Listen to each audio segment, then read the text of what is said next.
the VOD channel actually has been growing a lot more than I thought it would too. I think we've got almost like 50 subs over there when we had like 6 a couple weeks ago, and most of it's from either the Resident Evil videos. I think I got a couple from the Gorilla Gauntlet shorts I did as well, and then most are from the Tomodachi Life shorts I've been doing. So I was a bit worried.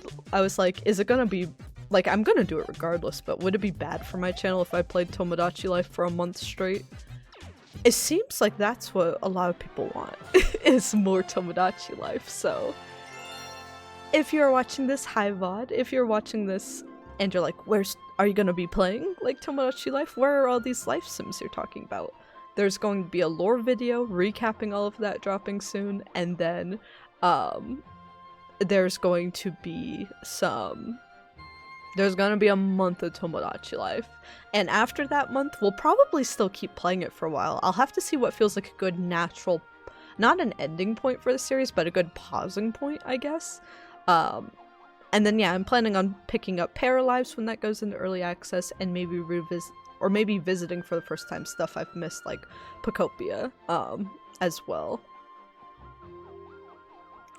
Ooh, Minecraft Realm? I play Minecraft like once every 2 years. I like will forget about it and genuinely let myself forget how to play. And then that's when I'll pick it up again. We've played a little bit of Minecraft on the channel. I usually end up playing a realm with my friends, like Belle here is. I think there was one spring break we did a realm for just a week, and she and I, like, all the guys like on the server were like, it's funny, they were the ones like trying to build like really pretty houses and stuff and like organize everything. She and I built a like tunnel that took like 24 hours under the ocean. It's just a straight line.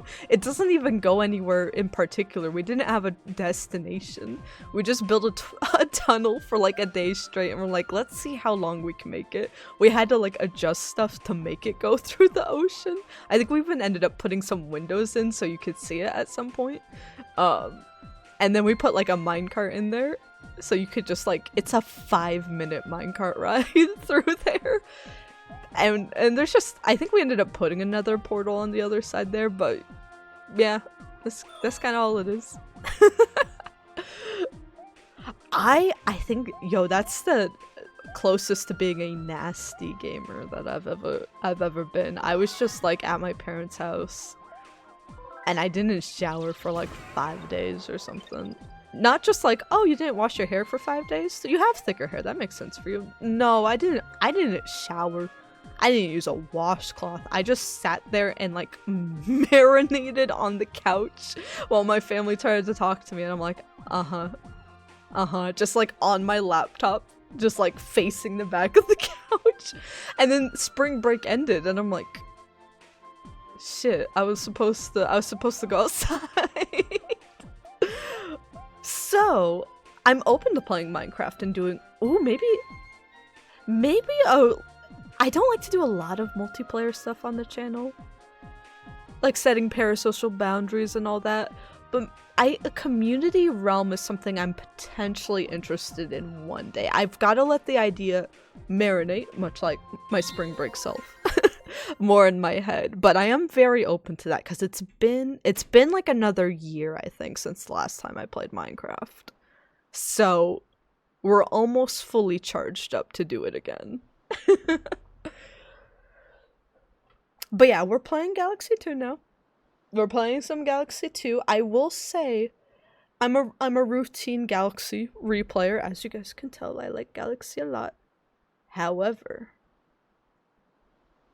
this is my first time playing we didn't play the remake version of Galaxy 1 since we already had 3D All-Stars. This is technically the remaster of Galaxy 2. We're playing it on the Switch 2 version. This is my first time playing this version, and I believe there's a new storybook, similar to Rosalina's storybook in the first game. There's a new storybook in this game, so I'm excited. Don't spoil that storybook for me, pretty please, because I'm like, ooh, I'm sure it will be devastating and break my heart. Ooh. Oh, a crossover? Oh, I'd be down for a crossover, Patui. Especially like some sort of cozy. If it's any sort of cozy game, I'd absolutely be down for that.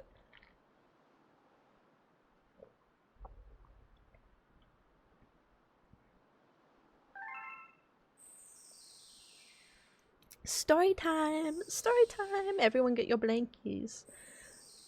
Shimmering stardust falls on the Mushroom Kingdom once a century. That time had come again. General Radon! Dear Mario! It's funny that that message popped up right as Peach showed up. Oh, if I knew how to mod Switch games. Would you like to share some cake while we watch the shooting stars? Meet me at the castle, Peach. You know what's crazy is I watched the movie, I really do.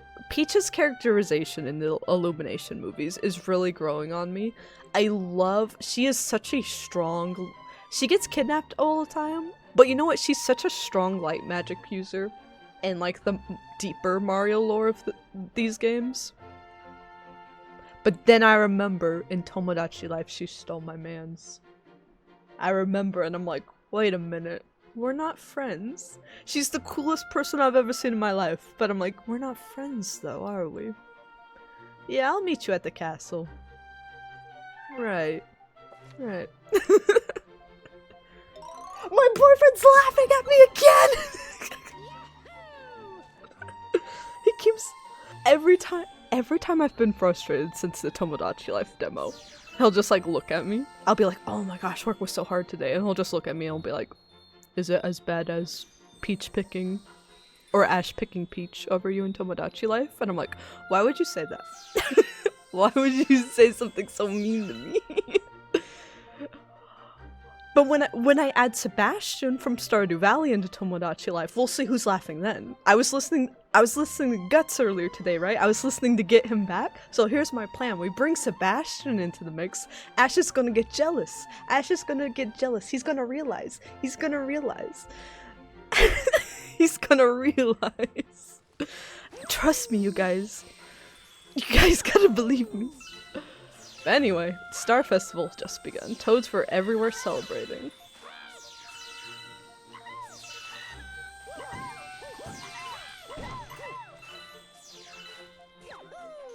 Oh, I can't spin yet. Oh, I can't kill you. He's behind. He's behind me. I can't torture the toads. What is this? I can't go in the pipe.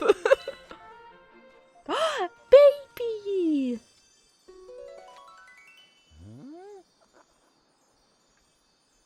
Completed the demo by accident.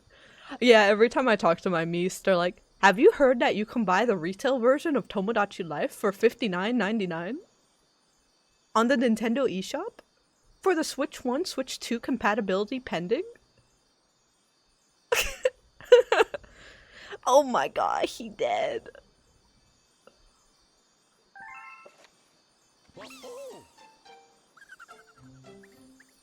Oh, he said a bad word. You can't say that. You can't say that on the channel. I'm gonna get demonetized. Please. I'm trying to get monetized. You can't. You can't say that. The strange little fellow seemed confused. Was he lost? I do love this animation. Ooh! He seemed to take a shine to Mario.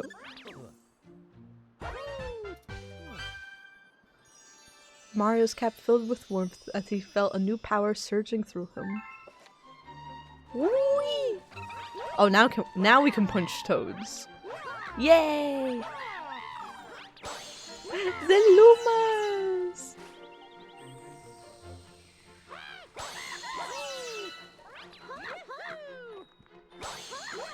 Yes, but Tui here also has done pretty much most, if not all, of our current emotes. setup, including the wonderful Luma ones that I always use everywhere. I like Mario Galaxy a little bit. I like it a tiny bit. Oh! Hello?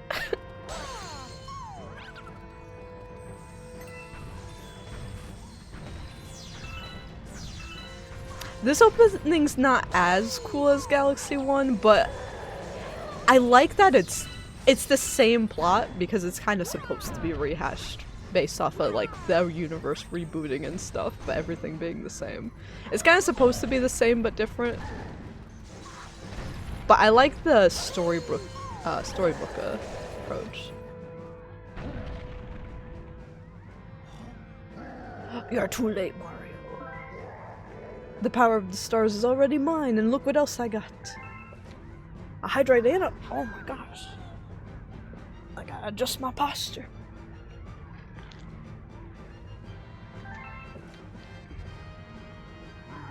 Oh no, don't take Peach. We need her to flirt with everybody on the island in Tomodachi Life and not give me a chance. No, don't take her.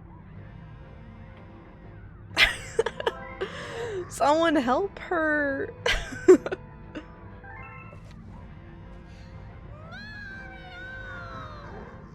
Maybe I'll have Peach bake me something for once. Galaxy-sized slice of cake right now. That do sound good. I deserve an empire that's more me-size.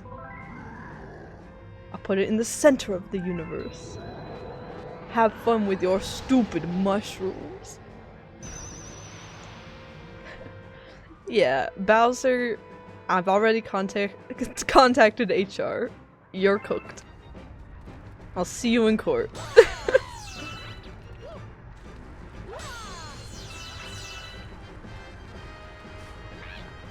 Do something, don't just stand there.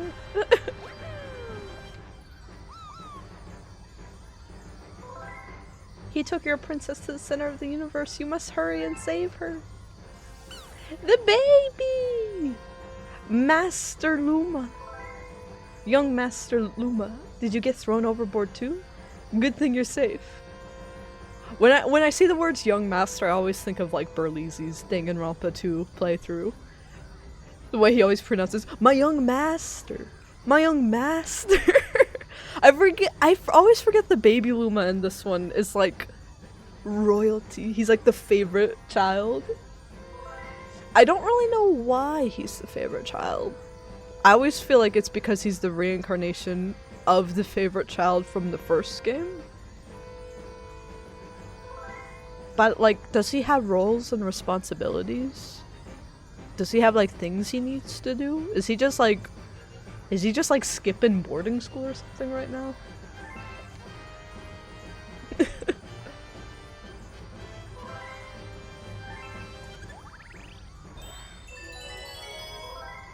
We'll send you into space to get that monster. Whee!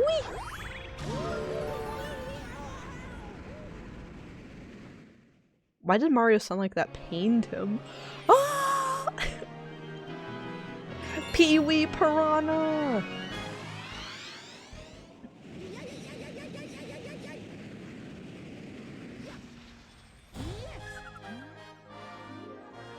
Oh, we're ready. Oh, I'm so ready.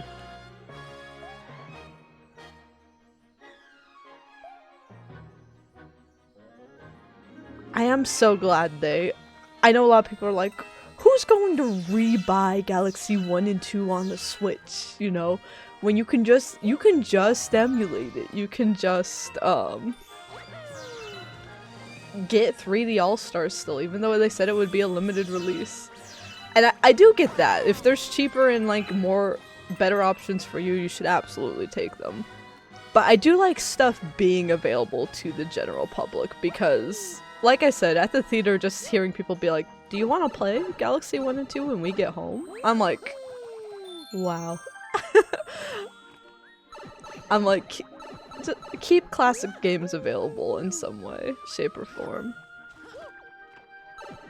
That's the number one thing I see a lot online is when people are like, I wish I could play this game. The response is always like, just emulate it or like just mod your stuff. And it's like, one, you usually have to have a pretty good PC to do all that, right? Sometimes that's worth more, especially with RAM prices nowadays. I don't need a tutorial. I made a whole video essay on how I don't need a tutorial.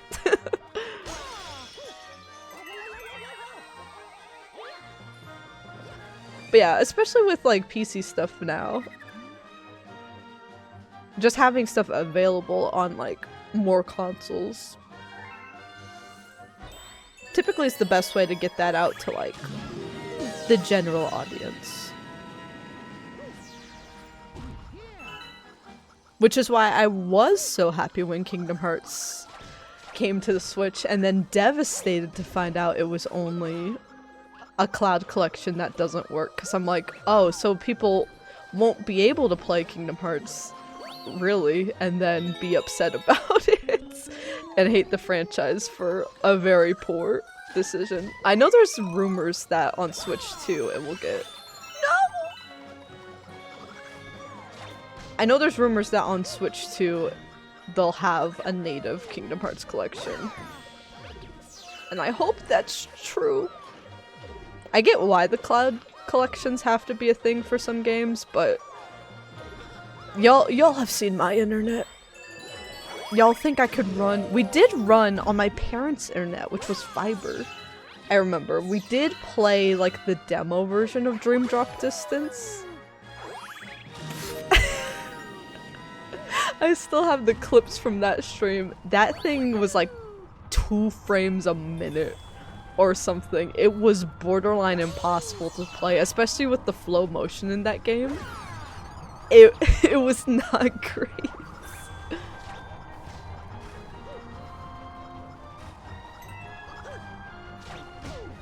I must say I am enjoying playing as Mario again after playing as Luigi in Galaxy 1 for our playthrough. Luigi is great for speedrunning, but on like the slower levels, he just don't stop moving. He'll just slide right off a cliff. He doesn't think twice about it.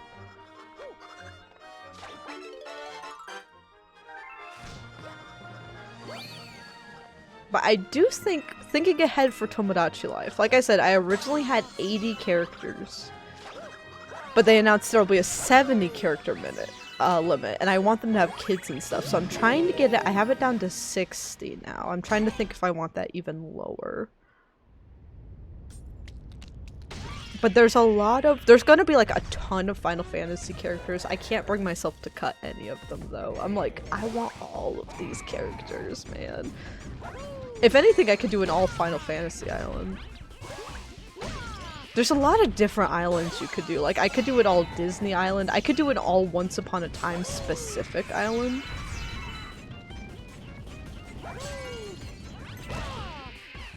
I think I'm gonna do, like, a lot of book characters for my, personal island. But for the stream one, it's gonna be a lot of Final Fantasy. He bit my butt! Oh! I don't even have any Kingdom Hearts characters on our stream list. Do you know how crazy that is? Because I wouldn't be able to just pick a couple, is the honest reason. It would have to be an all Disney island or something.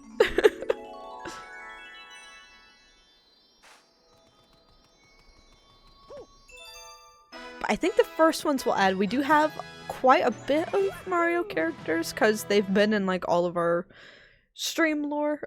They were in Miitopia, and I'm like, they're also just fun to have in Tomodachi Life. Like, I've always had a lot of Mario characters in my Tomodachi Life playthroughs. So the next 3 we'll be adding on release day. I think we'll get up to 6 is what they said in the demo. That would be the next target amount to get to. So we already have Peach. We're gonna add Mario, Luigi, and Daisy next. And then I don't know if we'll add them the same like release week or not, but future Mario characters we'll add will be Rosalina, Pauline, Bowser, and Toad. We're gonna add Toad because I'm like, he's gonna annoy the hell out of me, so we have to add him.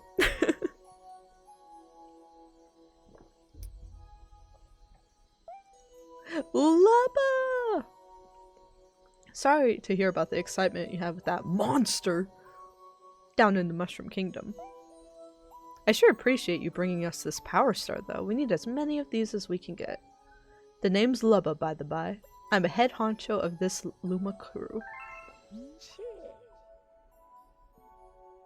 Believe it or not, we're on a spaceship right now. Took some real elbow grease to convert this little planetoid into a ship, but we Lumas pulled it off. May not look like much, but it's home. Y'all live here? The ship, she's not in hot shape right now. We ran into that monster, too. He blasted us with meteors and some of my crew were thrown overboard. The babies! So that monster kidnapped your princess.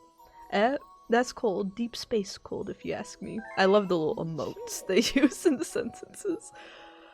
You know what else is cold? That monster. Stealing everyone's last one of our power stars. That's our fuel. Our spaceship runs on energy from stars. Without that, we're stranded.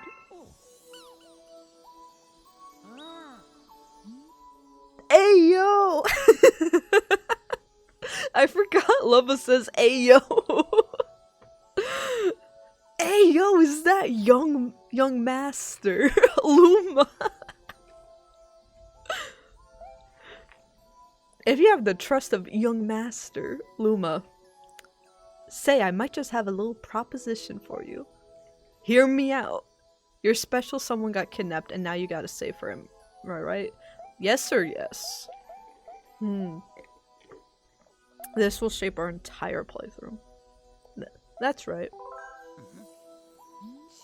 And we need fuel for our ship. Do you think you can get some of our stars back for us? I'd be willing to make this ship your own for a bit. That's right. I want everything spaceship shape.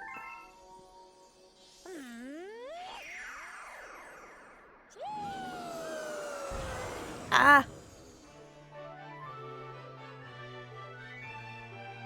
Yay! So they had the energy to do this the whole time. They needed some inspiration.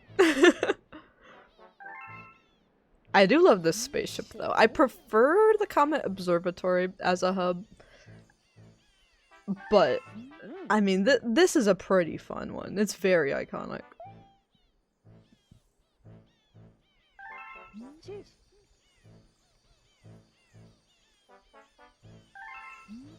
I think I tend to like hubs that feel like a little town more so than ones that feel like a vehicle. And even though the Comet Observatory is also a ship, it feels more like a place to stay because it is a place to stay for a lot of the Lumas and stuff. It feels more like a home than it does a spaceship. Though I have to say, out of all the spaceship hubs, this is like one of the best ever done. I think I like the bridge that kind of forms like a little hairband around his hair.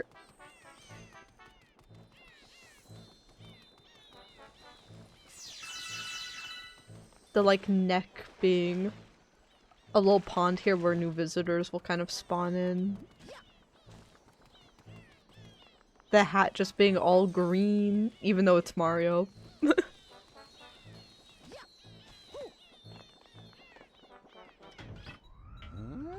Alright, let me drive. Let me drive the boat.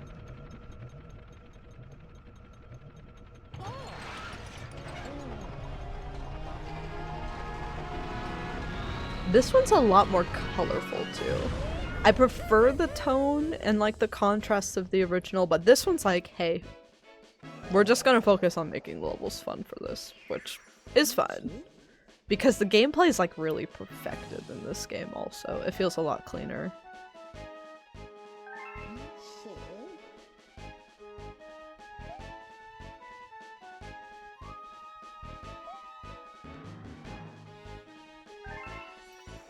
Yoshi! Yoshi!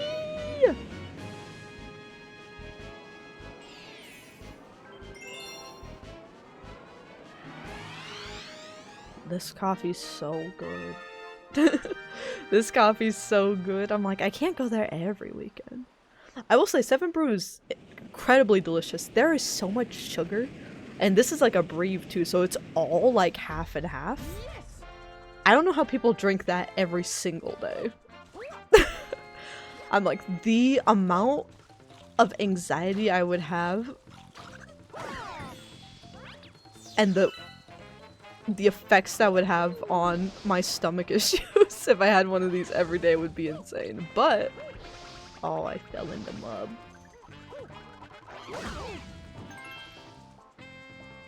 I'm like, this is a good weekend treat.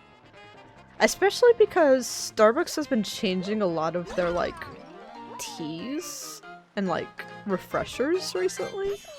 And they've like, I like getting their seasonal stuff, but their seasonal stuff has been like all protein based. So I'm like, oh.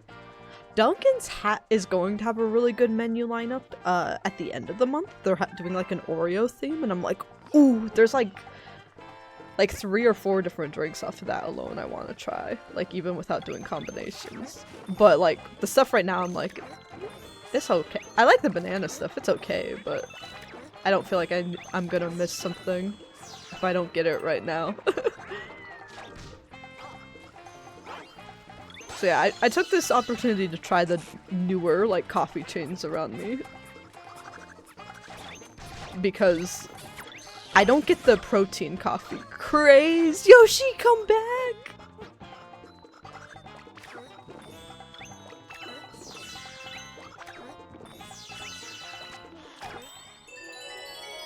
I get like protein stuff in like shakes and everything, but like having it in like a cold foam on your coffee, I'm like, aren't you gonna shit your pants? And I know sometimes they sell coffees that'll do that to you, because they did that with like the olive oil like coffee they did like, how long ago was that now? There was like that whole craze. They're like, it's a nice diet. They were like advertising it as like a good diet option and healthy for you. Like, you'll lose weight if you drink this. Do you know why you'll lose weight if you drink an olive oil mix in your coffee? Because it's all going to head out of you. It's going to, a lot of stuff's going to evacuate your body if you drink that every day. Ooh, I remember all my tricks. I remember all my shortcuts. Like it was yesterday.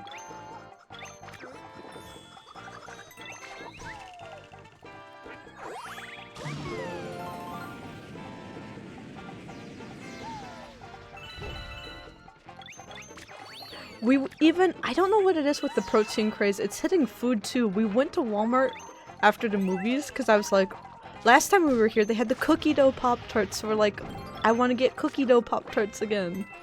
They didn't have them, even though they're still making them. They're like permanently there, but they like took them off the shelf at my local Walmart to replace it with a shelf full of protein Pop-Tarts that were completely untouched. Like, all the other flavors were like sold out because no one wanted to buy. No one was buying the protein ones. I was like, man, now it's replacing all the stuff I like.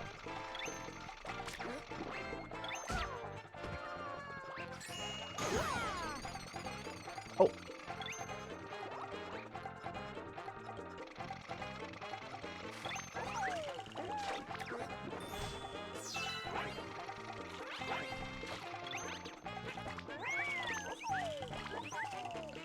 Star! Oh my gosh, Yoshi broke his nose.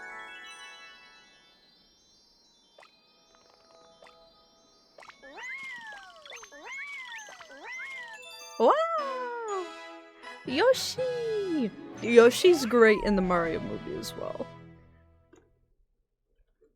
Honestly, yeah, it could have been. I was hoping it would be like a Mario World movie focused on like Yoshi.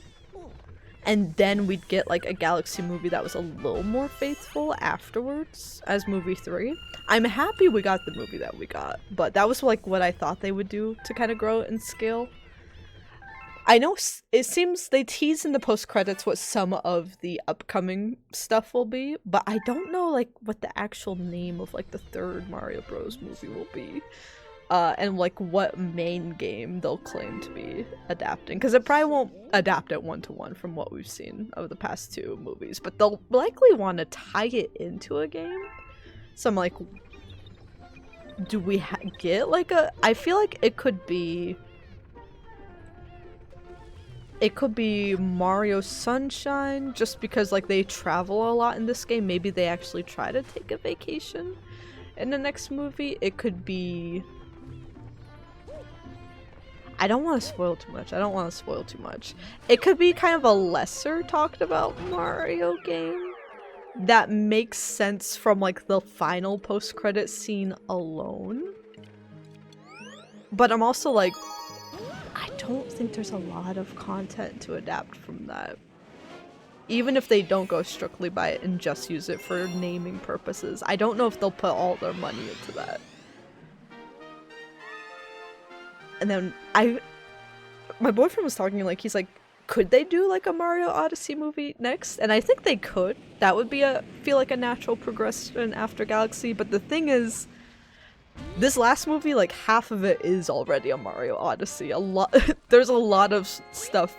Honestly, maybe even, I'd be interested to see if there's even more stuff from Odyssey included than Galaxy in this past movie.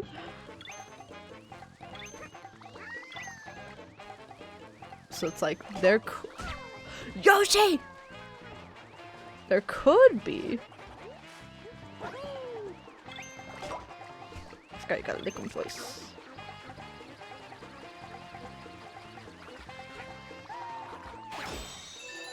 Oh, he's so happy. I'm not doing any of that. Give me those. Give!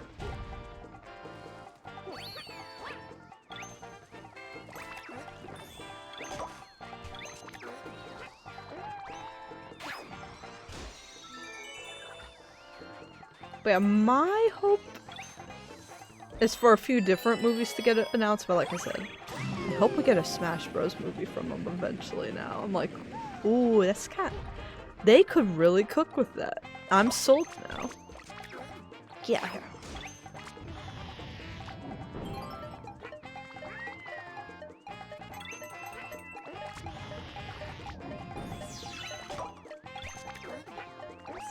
Woo! There's too many timers! There's too many timers!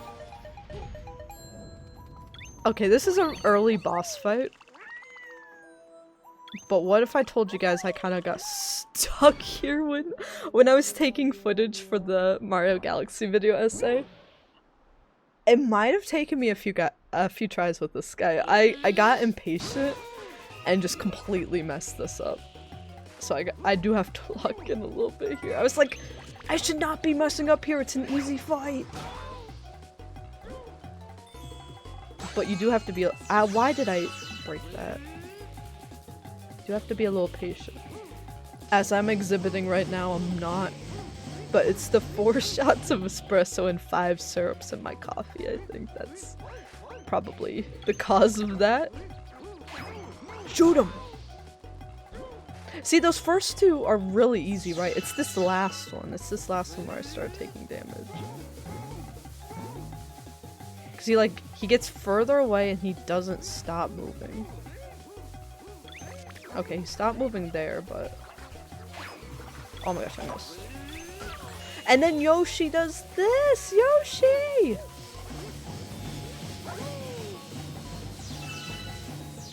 Oh my god, he killed his own man!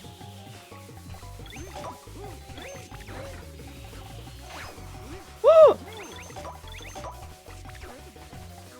Oh my god. I feel like Yoshi's responding a little slow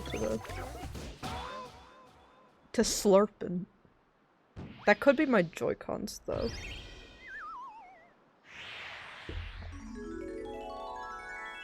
Actually, you know what? I'm used to blaming Joy-Cons for a lot of problems because my Switch 1 Joy-Cons were a few years old.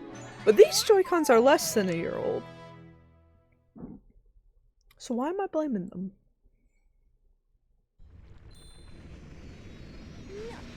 Am I a fraud?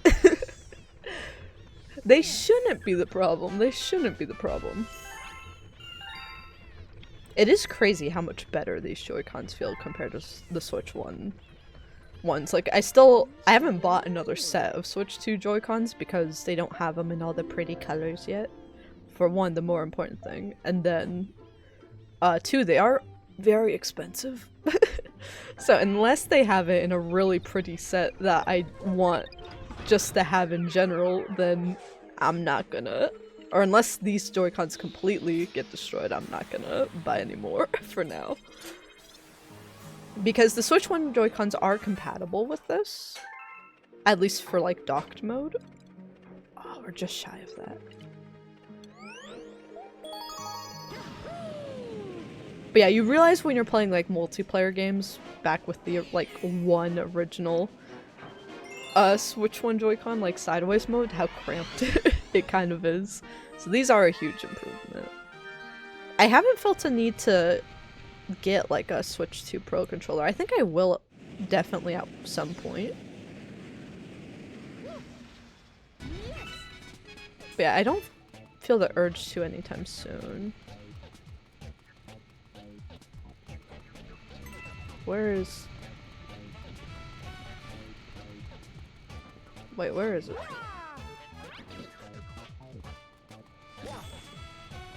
Oh, here it is. I'm... The spin drill.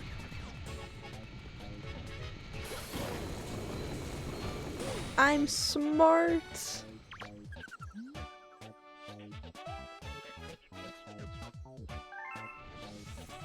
Scared the life out of that Luma.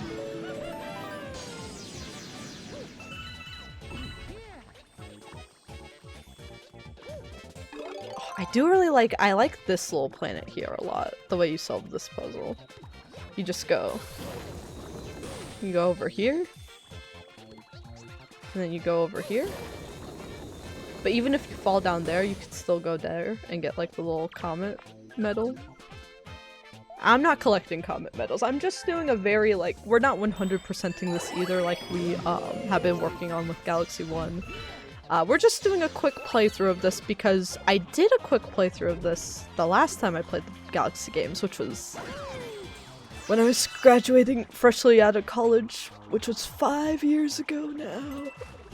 But I didn't actually fully beat Galaxy 2 then. I think I had a lot of different Wii games I wanted to kind of run through. Okay, I forget what to do here actually. What? Might as well do this level.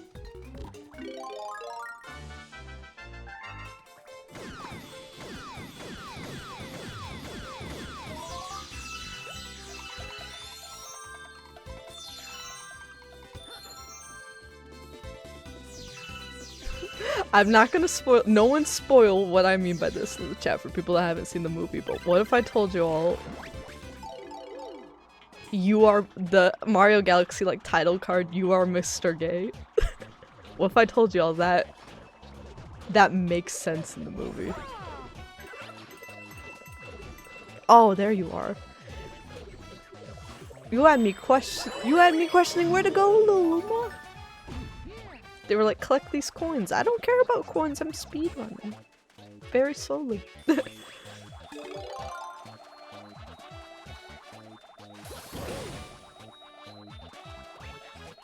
Yeah, there's something that happens in the movie and I'm like, oh, it's real! The title card meme is real!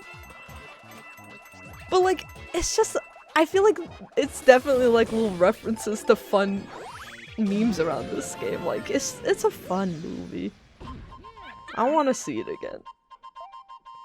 Oh, it's Captain Toad. Shouldn't you be on your way to Cookie Dough Island right now?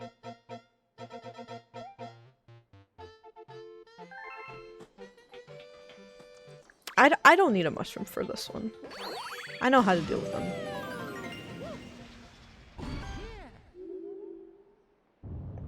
Actually, I struggled with them a bit as well last time.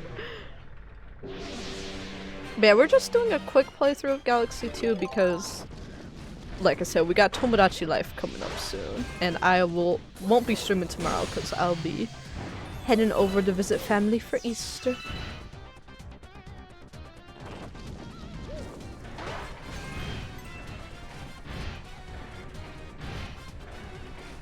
Stop being annoying. Stop being annoying.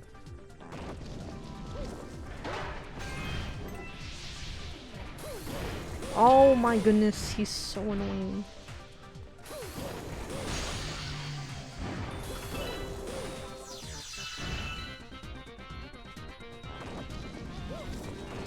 Ow. I jumped too early.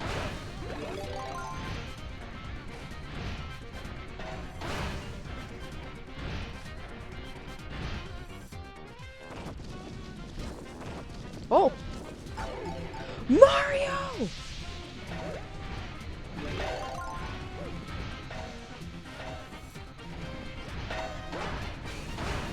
Okay, I see. I remember what. No! Ah! No! I see what makes it hard. There's no coins here. Why? Why aren't there coins there? No, I'm not buying any of that. I need my star bits for the hungry Luma. He's just wasting away, waiting to be fed.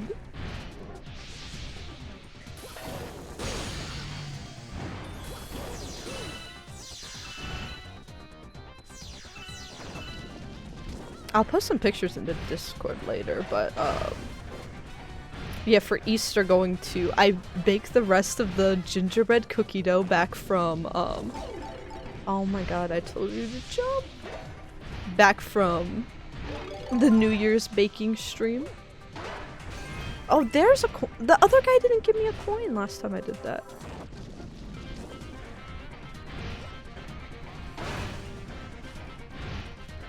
But I got, I was gonna buy a little Easter egg cutout, and then I was like, I don't want to buy one because I'm like, they're so overpriced for what's just like an oval to like cut stuff out. So I bought like a Kinder egg and kept like the outside, like packaging for like the toy half of it, and I used that to like,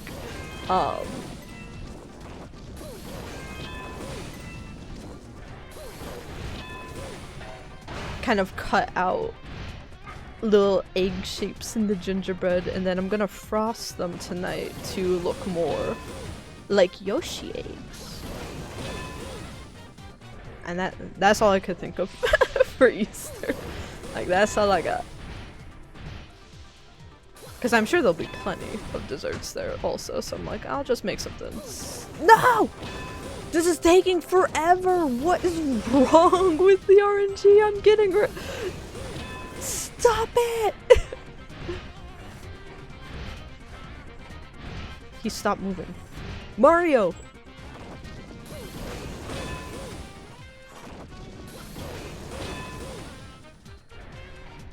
Oh my god, please. No!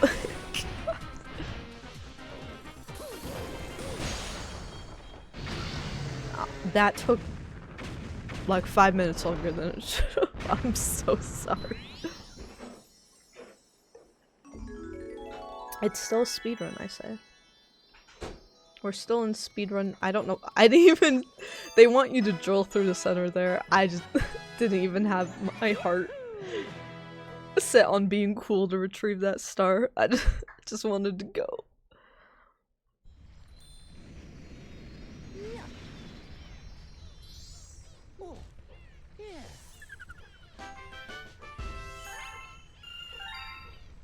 It does feel like a bit longer to get to, get immediately back into grabbing a lot of stars from the same galaxy, because you have to walk up to the deck and then, get back into the galaxy and then, like, click your stars. I do like all the little stuff that happens in between, though. It really kind of forces you to take a break in between levels and to check out new things on the ship. But at the same time, when you're trying to get through the levels, it makes it a bit more of a hassle, but I do like that it's different and it's supposed to kind of just be a simplified kind of retelling and an alternate kind of universe of the first story, really, at the end of the day, but I like the things it does different, even if I prefer the first one. Like I mentioned in the video essay, I remember a lot of levels themselves from Galaxy 2 a bit more than Galaxy 1. Like, I think we'll definitely get to it today. My favorite Mario level of all time, Cosmic Cove. It's very simple, it's very basic, but oh my gosh, it just... I get there and I'm like, home sweet home. I'm home. I do love these dudes. Look at them. They are always a pain in the ass, but I also think that's fun.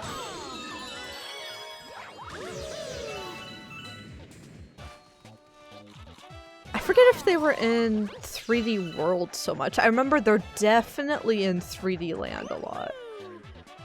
And their levels could often end up being the most difficult, but I also think I enjoyed those the most. They felt the most satisfying to complete.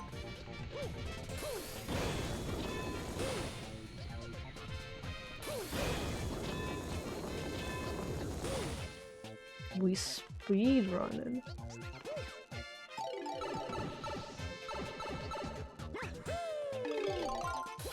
Oh shoot! Oh! I hate that little flipping animation he does. Enough!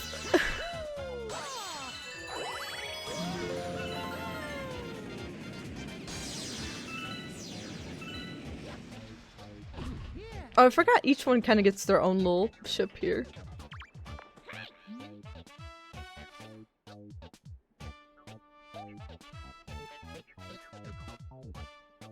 You know, a lot of people, I think, get upset with the Mario movies if you're an extreme, like, Toad fan. I say a lot of people, a very small demographic of extreme Toad fanatics are like, where's Toadsworth in the movies? They just put a blue Toad in glasses. However, I think that's because in the Galaxy games, the blue Toad is personified as the nerd of the group. And is the one wearing glasses. So even though he's kind of filling the Toadsworth role, I think that's why he's a blue Toad, is to pay homage to the way blue Toad is characterized when he's in a group of people. With stuff like the new Super Mario Bros. Games, or like Mario Wonder, then he is usually just a blue Toad, but when there's a lot of other Toads they need to assign personalities to. Oh shit! Then he typically is the nerd of the group. No, I just wanted to go to the other side.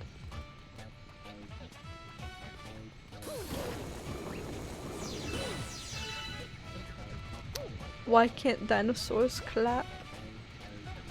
Because they got the tiny arms.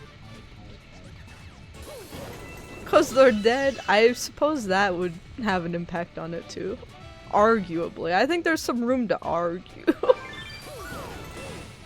I mean, if I was dead but I heard a really funny joke from beyond, I probably would find a way to laugh at the joke. If it was really funny.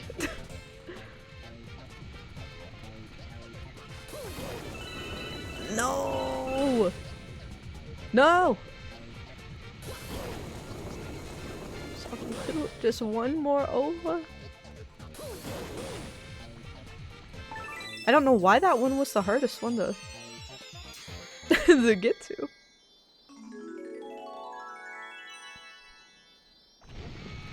And which side are you on?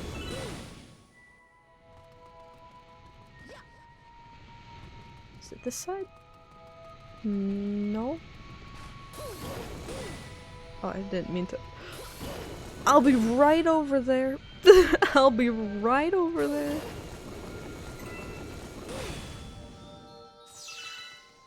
I'll be right... Oh, I'll be right there.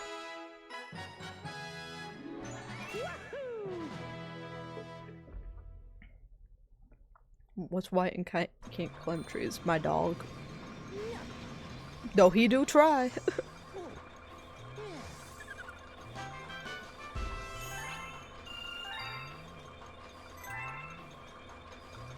Refrigerators can't climb, but they do be running.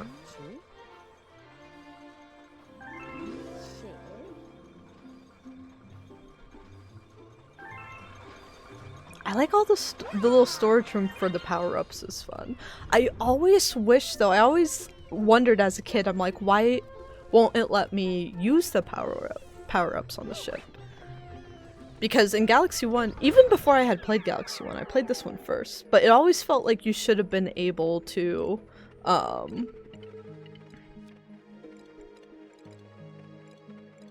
it always felt like you should have been able to, you know, use them on the ship. I realized for stuff like the drill spin, they would have had to provide like specific areas on the ship to do that. Stuff with like the cloud power-up really only would have been useful to get up to like the Toad ship and everything, but I think it still would have been fun, even if it was limited use. I think it would have been a little sandboxy in a way that would have been enough for kids.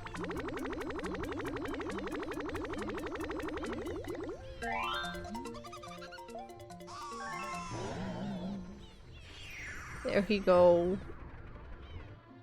Round and sticky. Caca. And a stick.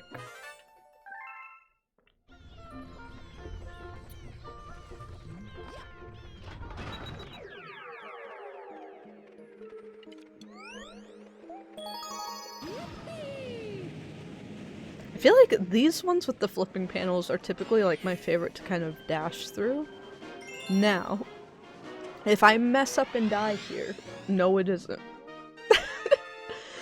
If I do well here, I love this level. If I don't, I hate it. I've never really I've never really gotten it.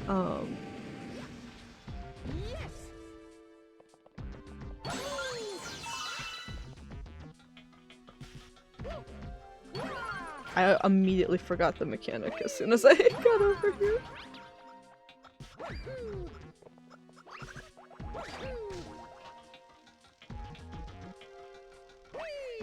Ooh.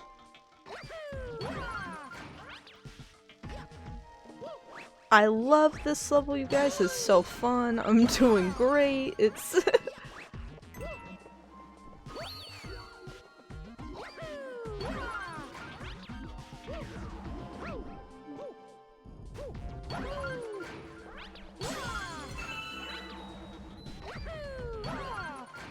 bearish.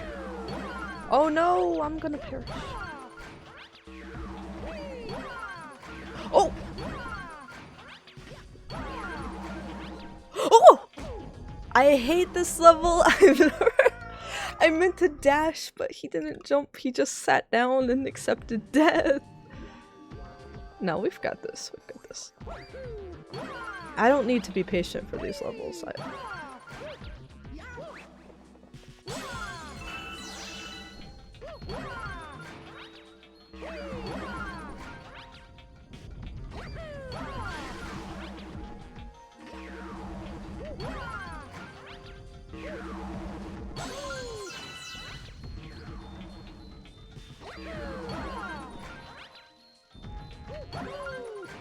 Oh! He almost passed away there.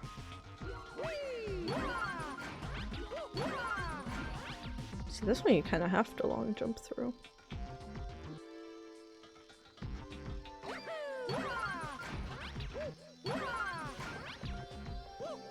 Easy. Easy. You know, speaking of that joke, I know I found out my blood type like once when I was a teenager. I forgot to write it down for like a school project. I forgot to write it down. I feel like I might just go donate blood one day just so I can know. Because every time I see like a thing about blood type, I know there's some parts of the world where like blood type is almost kind of like a horoscope or a personality test, and I'm like, oh, that's cool. I forgot mine. I forgot mine, and it's just like not on any medical records. They're like, oh, we take your blood like for labs like every couple months, right? We don't know what it is though. I'm like, I feel like that's something that would be like routine information, and it just isn't.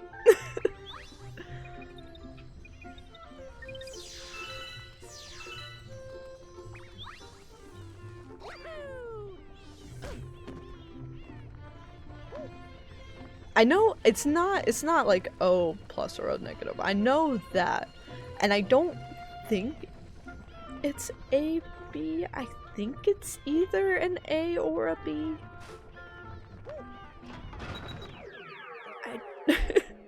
It's blood. I think it's been confirmed it's blood.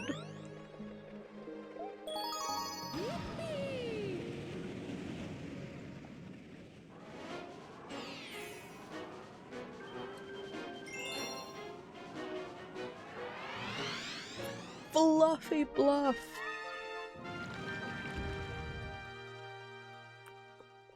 Is this controversial? I like Fluffy Bluff more than Gusty Gardens.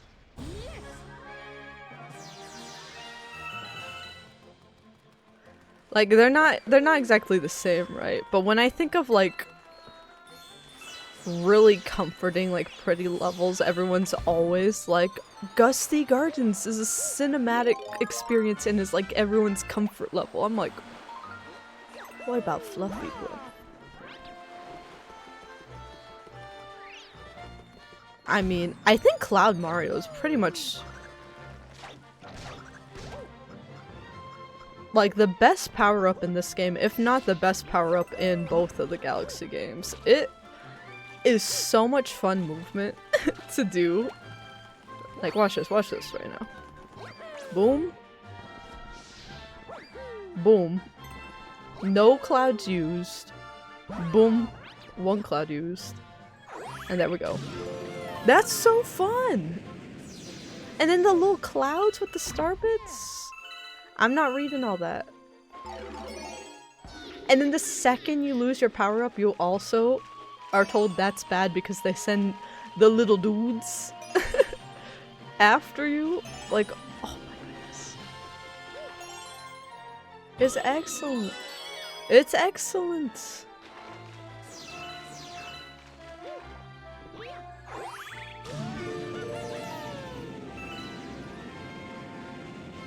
That do want coins.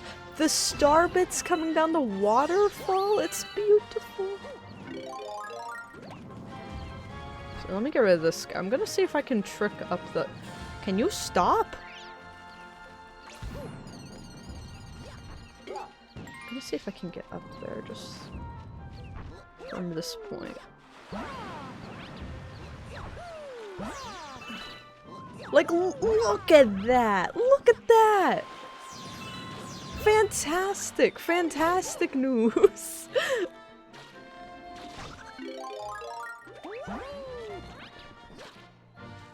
Like, oh my gosh, this level's so fun to just, like, take shortcuts through.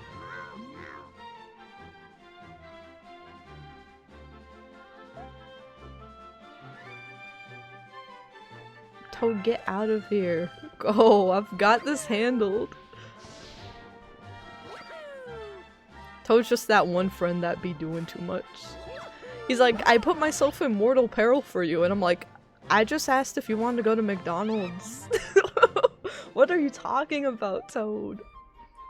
The chimp. I like the stuff with the chimp usually as well. There's that one, I'm sure we'll get to it. There's that one like ice skating one. I think I got it first try the last time I played Galaxy 2, like recently for video footage. I was like, I remember. But I remember like the one where you have to ice skate around and like hit different stuff. Can be very tricky as well. If you don't get it first try, you might be stuck there a while trying to get the hang of it. But hopefully my muscle memory is working today. I don't know if it is, but I hope so. I don't want to say this more than once. I think that toad over there wants to talk to you. I don't want to say this more than once. There is a weird fella upstairs. I guess there's some info about Amiibo for you. They turned Bank Toad into an Amiibo Toad. Now I can't use the bank. They turned Cloud Strife into a flower. Oh, we're gonna have so many Final Fantasy characters. I know they're gonna be from games, some games we haven't even streamed on the channel, but I'm like, I love Final Fantasy couples so much. We're going to have, I'm gonna include the love triangle, but not Zack because limited space, but we will have Cloud, Aerith, Tifa. Then we'll have Tidus and Yuna, Noctis and Luna, Clive and Jill, and Lightning as well. I think those will be all our Final Fantasy characters. You're probably thinking, oh, you should add these as well. And I would love to, but again, I've had to trim down the list and I still am trying to look at some to be on the chopping block. I just switched out, I don't think we're gonna have Fire Emblem characters, but I think we'll reserve it to like my Fire Emblem husbands that we've had. And I think I'm gonna remove, like, we had Robin and Byleth. I wanted to add like Corrin and Alear as well. I think we're not gonna have any of the main, like MCs. One, because personality. I think like, I would say Robin and Corrin had a little more defined personalities than the more recent MCs have had. But yeah, for having a variety of personalities, having just like self-insert characters compared to some characters with a little more story, I think we can get a little more drama out of the story ones.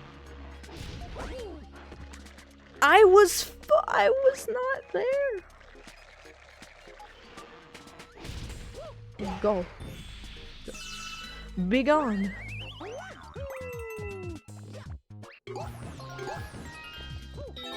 Whee!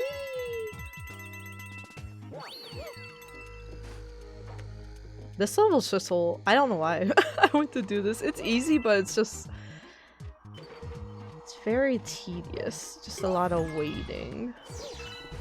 Waiting for stuff to happen. It's very, very creative though. I love it. I think the thing about this level too is I love that it's all 2D, but I wish there was one more star here where it was 3D, because the vista you get, even though it's just the vista, the like little toy castle you get flying into it, I'm like, oh, I wish you could run around that in like a 3D level. So I wish, if anything, this had like one more star. It's an alternate, it's like an alternate star you can get, so I get why there's not any more stars, but it doesn't stop me from wishing.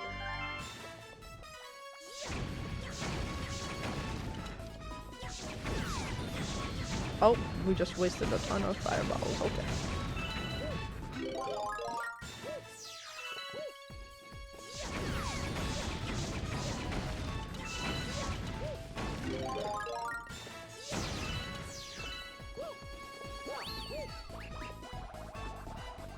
I'm just gonna run. I'm just gonna run. Woo! Oh god. My life. I got too rambunctious.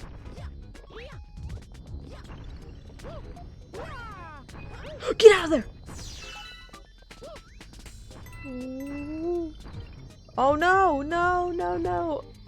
This one's so hard to get. I don't... There we go. Whew.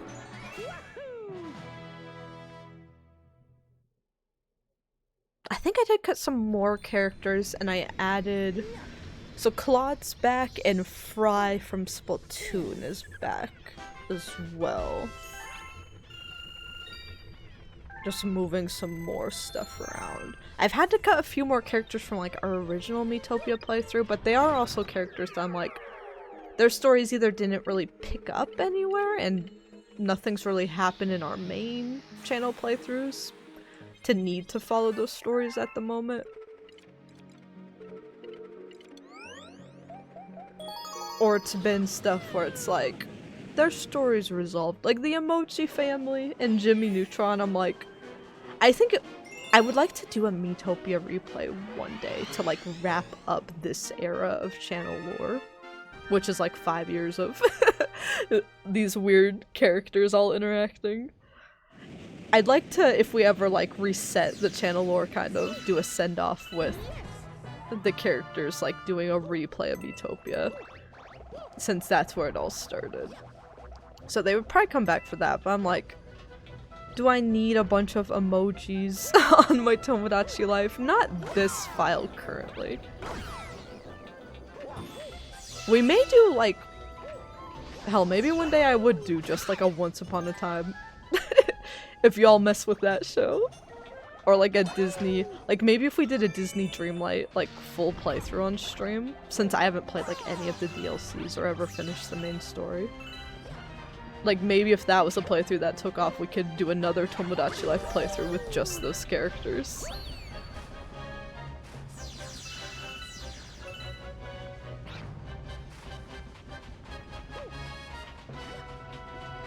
But yeah, I think it's been hard polishing.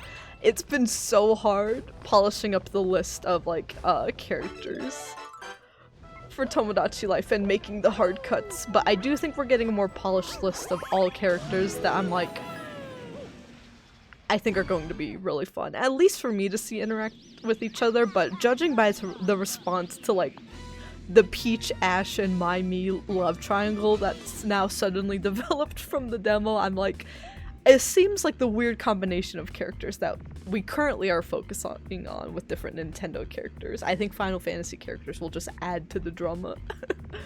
Will be fun.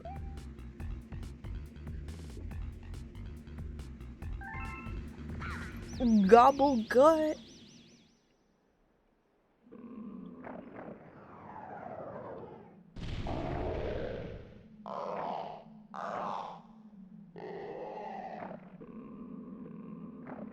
This dude was always so nasty to me as a kid. I was like, what is his problem?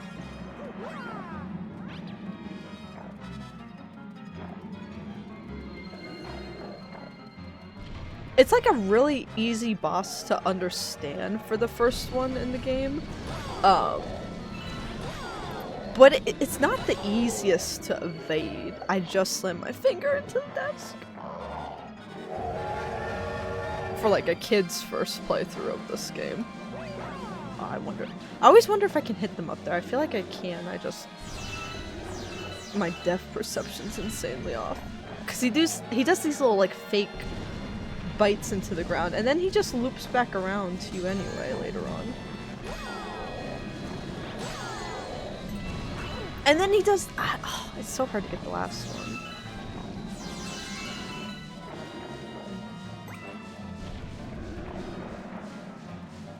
Now, on a technical level, this fight's really cool. Oh, get up!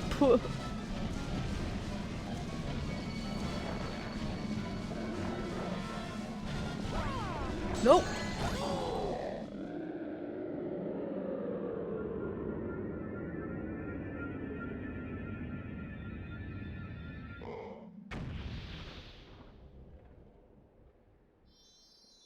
Yay! We killed a guy. Let's celebrate.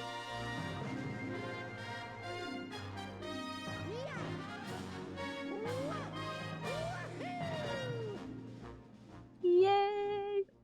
One world down. I think we could at least get two, and maybe even a little bit of world 3 today. Let's see, how long am I gonna stream today? Maybe like the 4-hour mark? probably between the 4 and 5 hour work mark. I want to stream a little longer, but I also do want to export this next video essay out for you guys, and I need to decorate cookies for tomorrow. I gotta see if I can re-dye the front pieces of my hair too tonight. I got so much small errands to run tonight, it's insane. Overwhelming.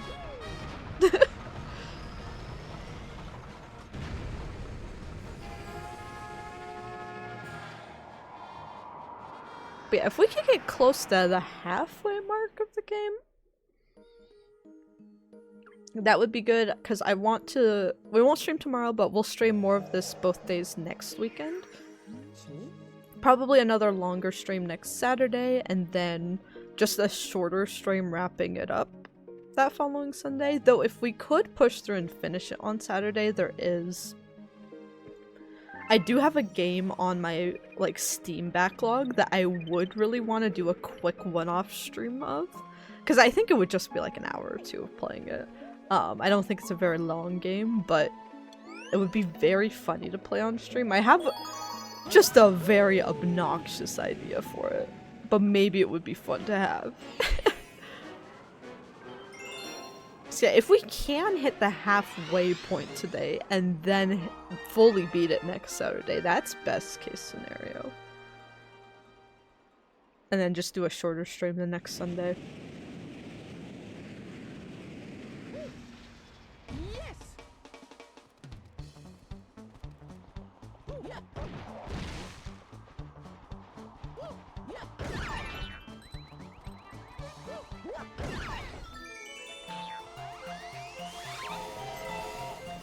Oh, they're angry at me.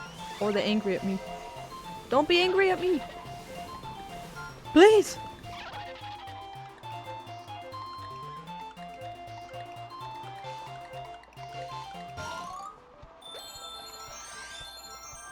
Yay!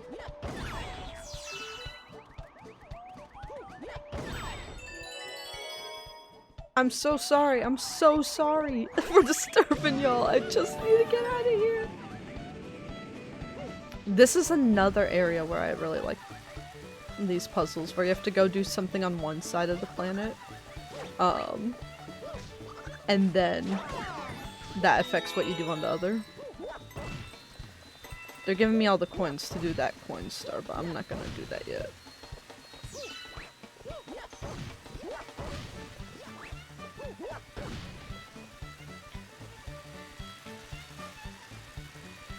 Ooh. I think it's still 60 stars to... I believe it's still 60 stars to beat this game as well. So if we can get 30 today?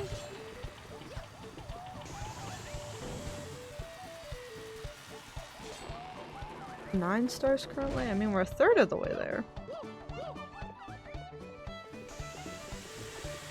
Ooh! We wait, pasta and meatballs? That sounds good. Mario!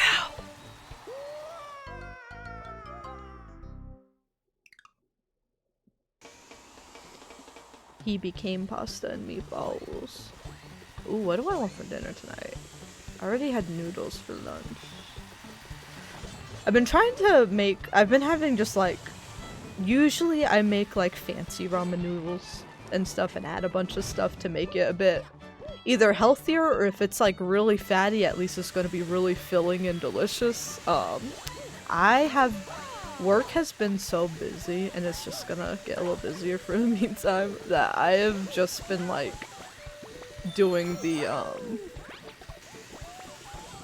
I've just been making like instant ramen. Not even like, I have some of the good packets, but like the basic I've been resorting to the basic Maruchan, and like sometimes I'll add stuff, but I've been just like throwing a veggie patty in the air fryer and maybe a bit of Kewpie mayonnaise on it and being like, yeah, and just quickly eating that for lunch. And I'm like, so when we went to the store last, I'm like, okay, I'm gonna get a variety of lunch things so I can like have a variety of things to eat and be a bit more mentally stable, you know? So we got a bunch of salad stuff, but I also got some like avocados, olives, we have like a nice sesame dressing, and like cucumbers and seasonings. So I've been making really good salad bowls, and then I got some like stuff to make my own like pasta salad mixes. I want to make a ranch one and then more of just like an oil and veggie one. I don't know why we just kill this guy and his kid for no reason. In this level, by the way, I know they had a star, but there's no reason for us to do that. Did I know in game design they make the thing or something? Who told you that insider information, Fluli? I had to get a 4-year degree to learn that. Who told you that? Hmm? They're gonna get you. That clip from the TED show. Yeah, they got him. What do you mean they got him? Yup. What do you mean? Can't just say they got him. That's very secret insider information. Actually, I'm trying to think, do I need the comments for the— I don't know how you get the, I don't know how you get the storybook in this game, actually. If it's something that unlocks at the end, or if I need to be collecting those comments for unlocking it. I didn't think about that. They haven't hinted at that yet for me, but that's something I can look up for next week if we don't figure out how to get that today. I'll see if it happens naturally today. But yeah, that is one additional thing I want to do outside of just kind of speedrunning-ish the game these next 2 weeks, is just seeing what the storybook's all about. You have to— I don't know. Just the equivalent of raising your hand, being like, oh, I know the answer. I don't know the answer. Yoshi, I told you to slurp!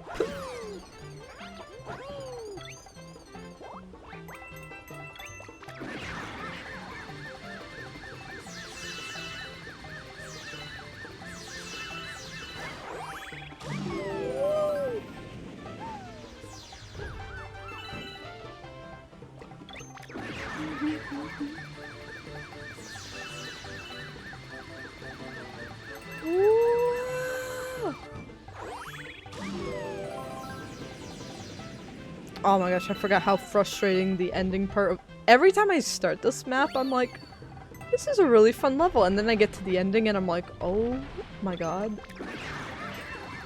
We'll see. We'll see if it's any better on stream. Whoa. Unconscious people don't want Pokemon Let's Go Pikachu. Damn, I guess the game sucks. Oh! Okay, we're fine. We're fine.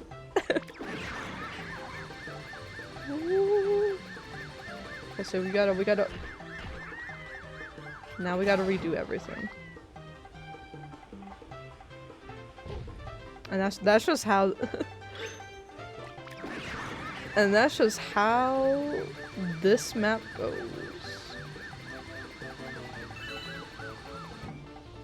And that's not even— oh my gosh, that wasn't even the hard part of the map. This is the— already. I always feel like there's a way to like kind of cheese this map, but I don't remember it. No! No! No!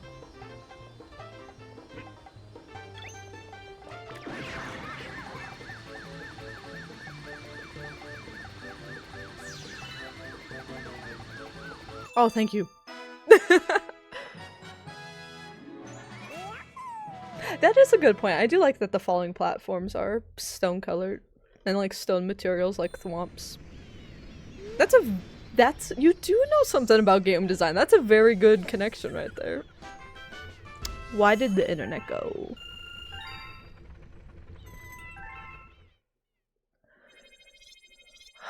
Why did the internet go?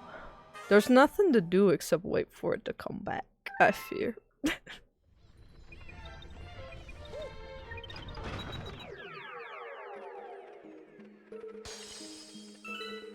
Oh, it's back already. It's back! I saw it drop in the red, I'm like... Take your time. Take your time.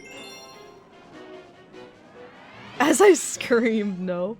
Are you blaming this on me? I caused this? Impossible. Now this is another power-up that can be frustrating, but I feel like it's more on the design of each specific level. The power-up itself I really like, especially how they introduce it here. I feel like it's more on... I hate to blame level design sometimes, but I feel like sometimes the level design is just a little too intense early on for some of these. But like, here's how they introduce Rock Mario. You hit this, and then they immediately are like, it's like bowling with these enemies. Oh, I missed them.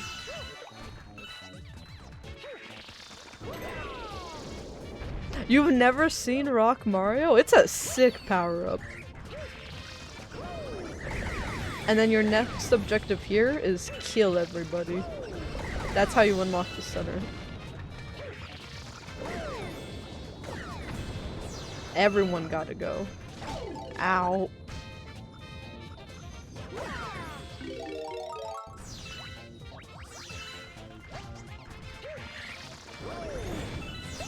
Ow.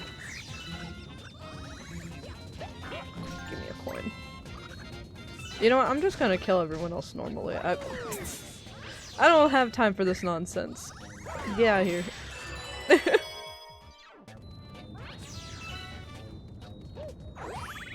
I do think that's something they do more in 2 that they don't really... I will say the tutorialization... Overall level design is much better in this game, but the tutorials are a little worse, if that makes sense. Like, there are a lot of areas in 2, more so than 1, that have kind of like kill to move on, like kind of actual Bloodgate sections. But they don't tell you that, so a lot of times you're like looking around for the answer and then you'll happen to kill all the enemies and be able to move on and progress. So if you do ever find yourself getting stuck in a Mario Galaxy game, that is my advice, is have you killed all the enemies in the area. They're designed so that you don't really get stuck that often, but because of like usually the planets, majority of them are pretty tiny. Ooh. This guy is so cute. I feel so bad. I don't know why we kill so many of these enemies. Look how cute he is! Oh my god! He's so cute! I don't want to hurt him. There's something wrong with Mario, man. Out here kicking Koopas.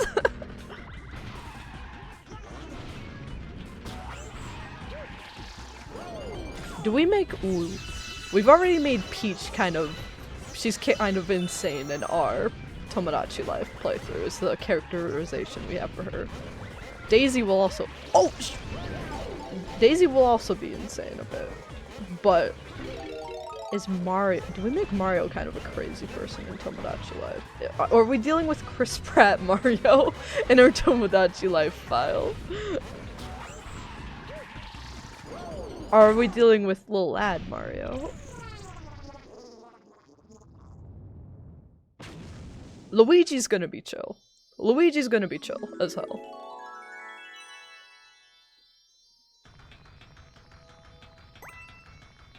Oh! I guess that's another definition of chill. I guess that's a synonym for chill.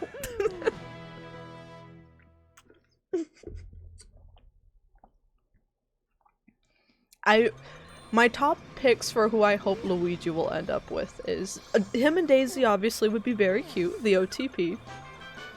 Him and Bowser, a little reference, they got a lot of chemistry in the movies.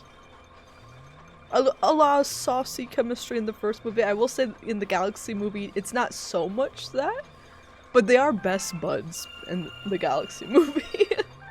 Like that vibe they have in like one of the initial trailers, it's like that between them the whole movie.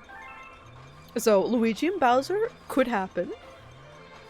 I'm holding out hope. I'm going to introduce them. I don't know when we'll introduce Leon Kennedy, but I see a vision for Luigi and Leon Kennedy. I might be the only person in the world that sees it, but I'm gonna have a meetup. I'm gonna have a meetup. Sent that before I mentioned Luigi. We were kind of in sync. Not exactly.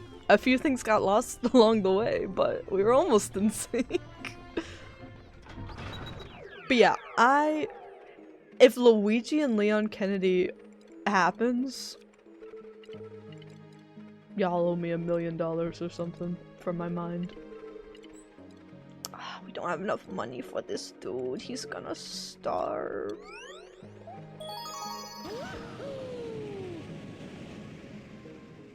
Yeah, we'll have to figure out, maybe, depends how busy the Tomodachi Life streams are. They're gonna be pretty dramatic, so I feel like they could be a bit busier. Is my hope. If not, I'm still gonna have the time of my life with it. And I'm sure you guys are gonna enjoy it on the VODs as well. But I could do live votes to see who we want to add, like, each day. Until we add all of our characters. Like, we'll probably only add 2 or 3 characters each stream, and maybe like 2 or 3 characters in between streams as well. Until we hit all of our characters on the list we want to. Ooh, I do like this level.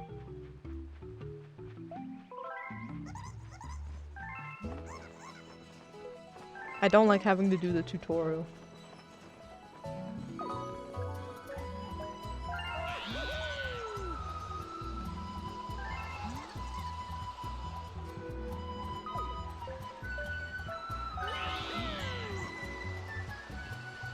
See, I'm not sure when we'll add Leon Kennedy into the mix, but since I've reduced it, I had some of the other Resident Evil girls and I really wanted to add some of them. But since I've only actually played one Resident Evil game in full, we're just going to add old man Leon Kennedy as an eligible bachelor. So our answer to spoilers, though it's kind of everywhere on the internet now, but brief spoiler for Requiem. Who is Leon Kennedy married to? I'm gonna guess it's none of the Resident Evil girlies. We're gonna find the answer on Tomodachi Life. Of course, of course. Which might be more fun for the channel to be like, no, it's none of the above actually. It's Luigi Mario.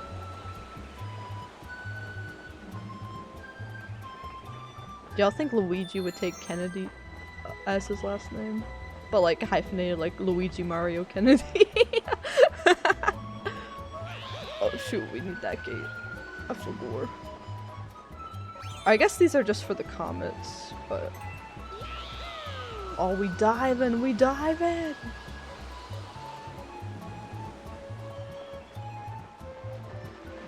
Oh my god, Fluzzard!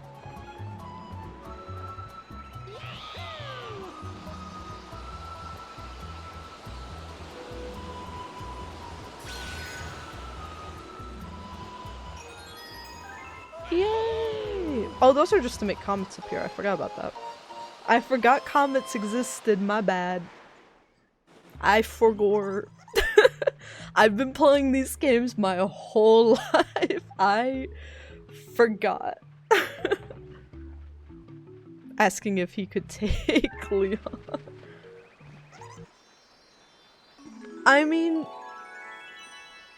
I know Leon has been to a lot of haunted residences himself, but so has Luigi.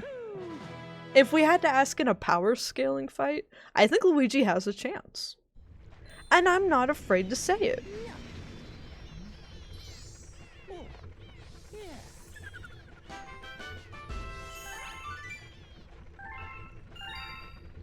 We'll settle it in Tomodachi Life. Any questions I have on like the channel for like different playthroughs right now, I'm like, it will all be revealed in Tomodachi Life. It will answer everything.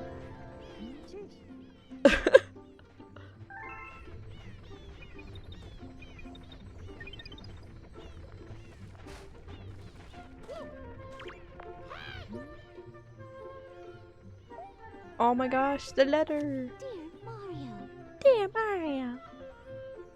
I'm stealing one of Emily's bitch-ass boyfriends from Fire Emblem again. Can you believe it? You need to head over to Cookie Dough Island right now and bully the hell out of her. I've attached a gun. Princess Peach included. One! A singular one-up mushroom? She was giving me like 20 per letter in the last game. One? Did the recession hit the entire multiverse? What? One up? What do I do with that? And what do I do with that? She's a princess!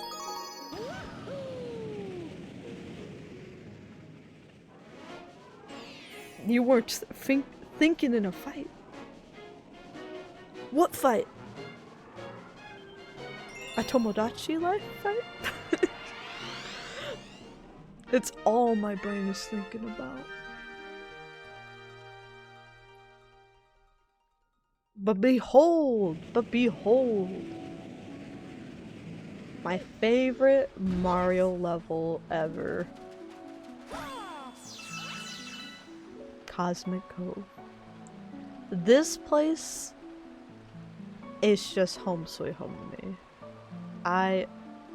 The water in this game in general is beautiful. I think it's showcased perfectly here. I love the skybox for the level. I love the sand with the little like shells in a circle to get you to spin for star bits. And then doing that, spinning for star bits, also gets you the Koopa shell. So if you know the design language for one of those things, you learn it for both. I love... the penguins are like my favorite like character type in Mario games. I love the penguins. They're just chilling down here. The music is...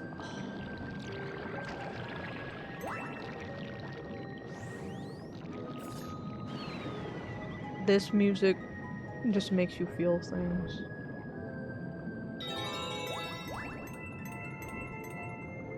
I guess I'll grab the comet.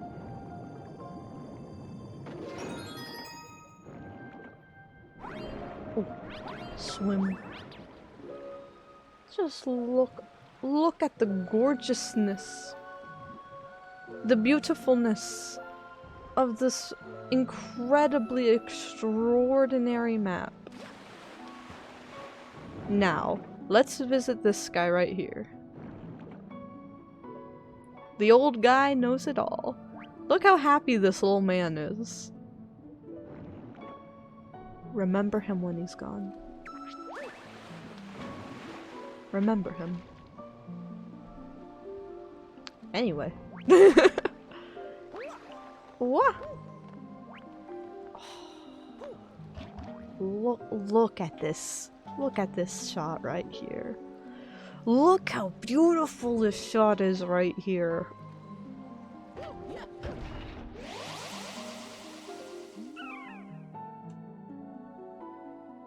It's perfect. It's perfect. I love it so much. They do something similar in the first Galaxy game where you have to, and some might argue it's arguably prettier, right? It's arguably a bit prettier, and It's a later level, so it's a bit more complex and therefore a little more satisfying, but you use Ice Mario to individually jump up and create ice as you go up the waterfall, and it's timed, so it's a lot more challenging to do than just freezing everything here. But for the world building, just freezing everything and seeing like the world you just swam through change. Remember him, he's trapped under the ice now. Goodbye.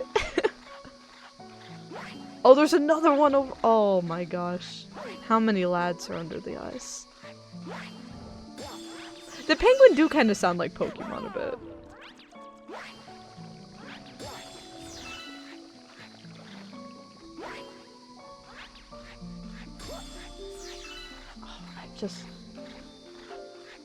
I adore this level. I can't count how many times I just booted up this level as a kid and just skated around and like replayed this star just to go ice skating. Like whenever I needed to just idly play something and relax, I would either like boot up Wind Waker and like just sail around, or I would like boot up this and just ice skate around. It's perfect. It's perfect. No notes. Not a single thing I would change.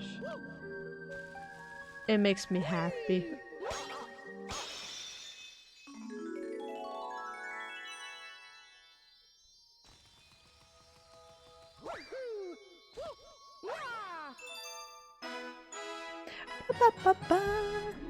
I gotta finish this blondie.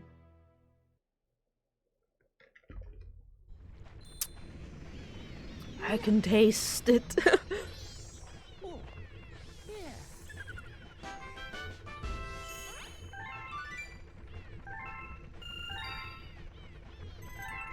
we still don't have enough for... we still don't have enough for the hungry guy. No!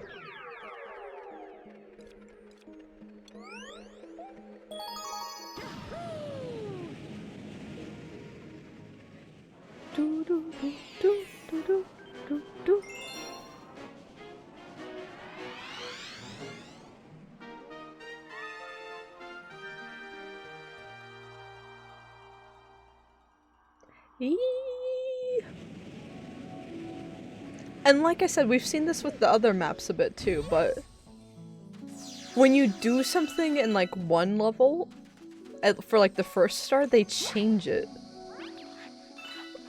for like the second time you come back around.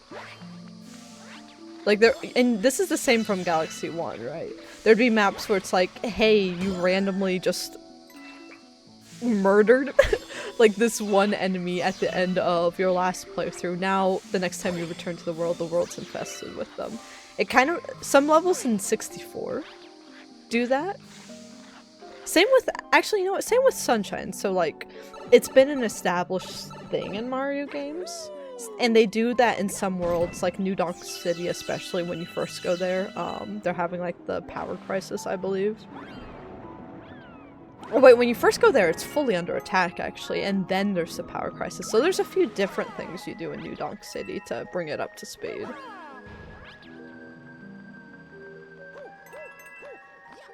So yeah, even though they've done, like, the continuity of Mario levels a bit differently in each 3D Mario game, I do like that they've done that. I guess that's something that, the switch to, like, more of, like, the... it's a 3D Mario for 3D World, right? But it's more of a 2D Mario design. It being more of, like, that classic design more than, like, the Mario Hub design and open world design. I think that's something that sticks out to it, is you don't really have area progression, it feels like. Even though it's not that much, it's still— you notice it, you feel the difference. Ooh, we're gonna feel death if I don't move a little faster here, Mario.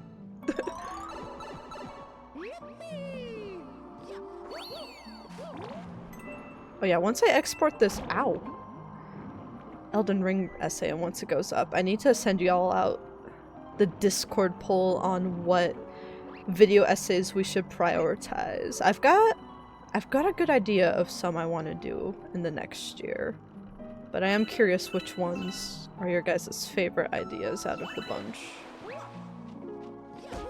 Okay, what in the world?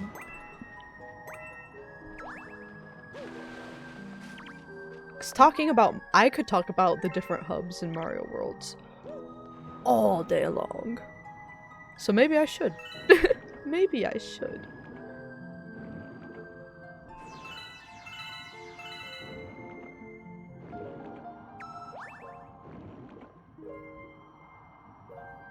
Actually, yeah, so 3D Land and World are kind of really more 2D Marios at heart, just in 3D. And Odyssey is very open, but you don't have a hub as a result. You have the Mushroom Kingdom at the end. Donkey Kong Bonanza is very similar. So I think the last time we had, I wouldn't even call it a hub since it's just an open area game that you explore, but the closest thing we've had to a hub was Bowser's Fury. But I don't really think I would count that. I think I would count that more as just a dynamic open area. Which I hope they do more of. We should play Bowser's Fury on the channel at some point. I had a lot of fun when that came out.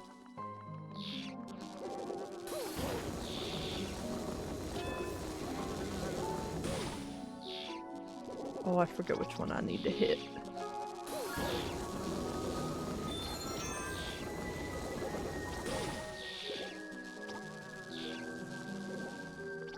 Excuse me, excuse me, excuse me. This one? No. I remember it being like one of the long ones here. It's either this one or the one at the other end.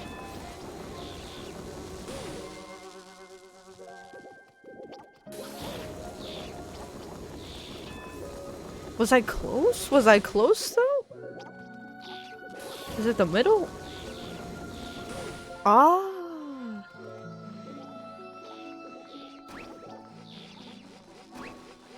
Wait, but there's nothing I can do on this end.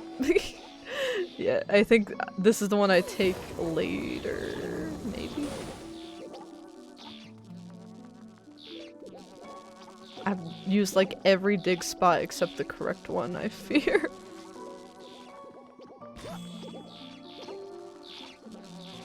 Wait a minute, no, there is something I need to do on this side. There's a key, I remember now. It looks like, I never had trouble with this as a kid, but it's something I've struggled with more now, which is weird. This one looks like you should be able to drill under the other side, but then you realize you can't. And I guess the purpose is to drill to the other side and eventually get the angle that shows it's a key. But yeah, this is another thing where this isn't actually a puzzle, it's a blood gate. You need oh, we got very lucky with that. You need to kill somebody and get the key first. So that way you can go drill this over here.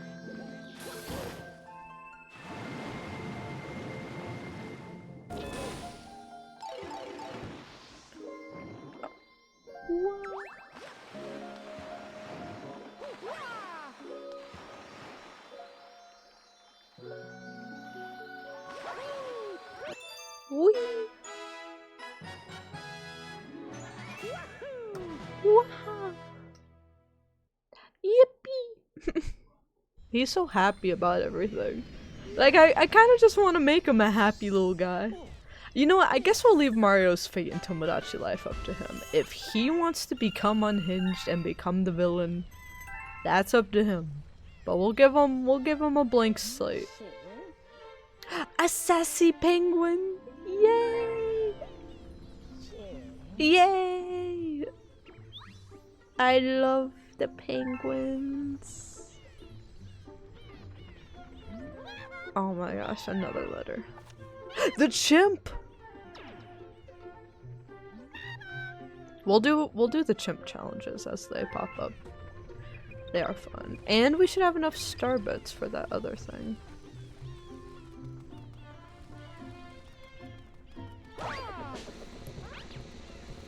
Oh. Man.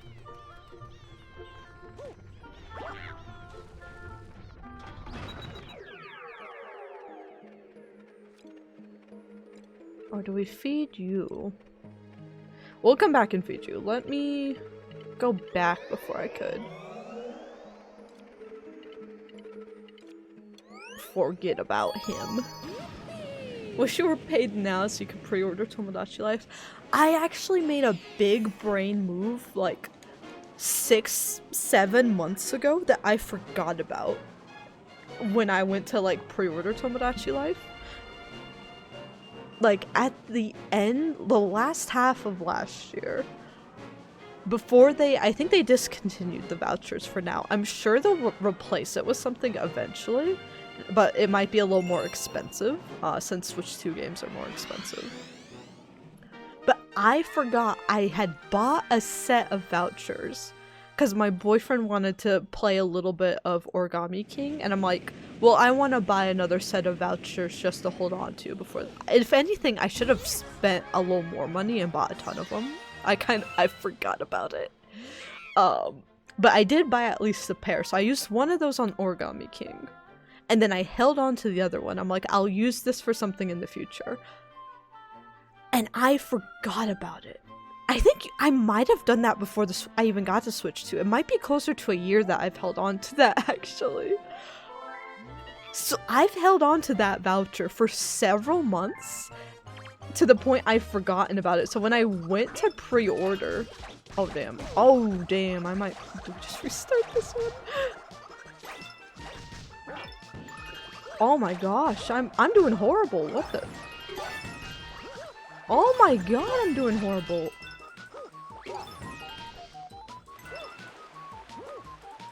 Oh my god, Mario!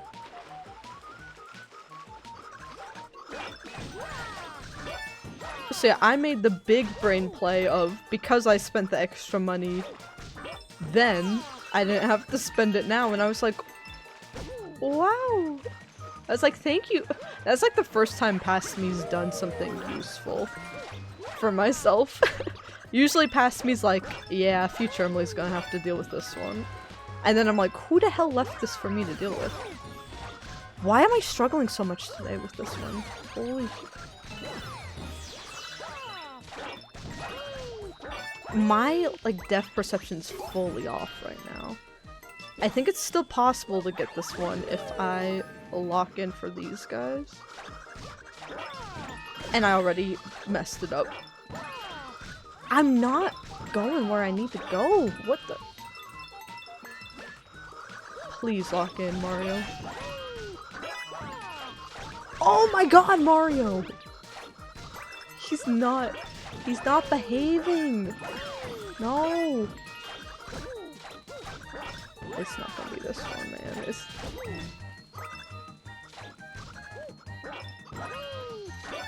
I should have easily been able to get a combo there at the end. Holy cow, that was a horrible start. Just quit. I'm just gonna quit the whole game now. Whew.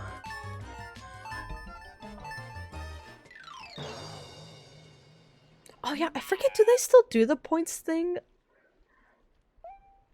I feel like they discontinued the points as well, because yeah, I would like I would always like pre-order, because usually, honestly, first-party Nintendo stuff like never goes on sale. I think it's actually gotten a bit better about those going on sale for a decent price now. But in the past, and typically, those, you might as well buy them day one, because they won't go on sale for several more years, and it may be the most that will ever go on sale is up to 50%. On a very, very lucky day. So I would do that, and then the points from those, because those are big Jesus Christ. Those are big purchases. Oh. I would use to buy a lot of, like, indie stuff. That's how, I think that's kind of how I ended up, like, getting Hades. It was on sale, or I was like, oh yeah, I can, like, use some points to get this as well. So I forget if I think they did discontinue points. I honestly, as much as I like the voucher system, I do wish, I think points are more accessible for everyone, so I'd rather have those.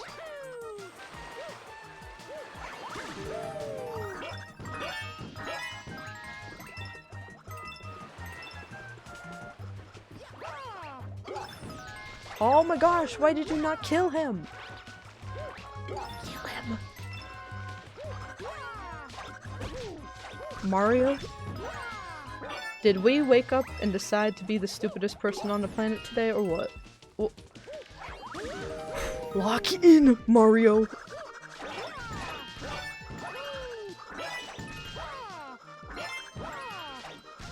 We can work with that. We can work with that. Lock in, Mario.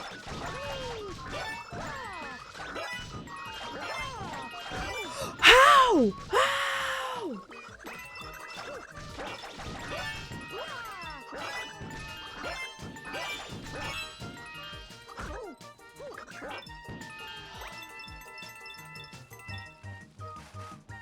We did it. Wasn't that easy? Wasn't that calm and rational?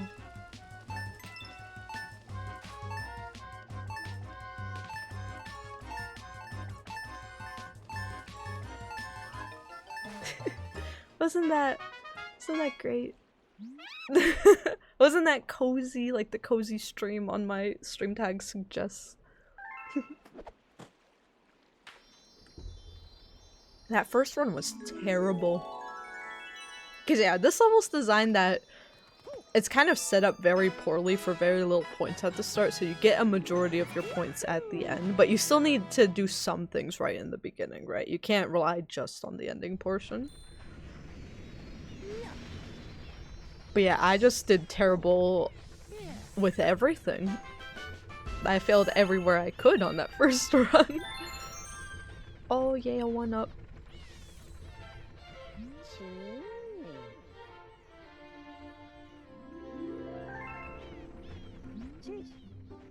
I love the low poly birds. Look at them go. Look at them go. They're zooming, breaking the speed limit. I love that for them.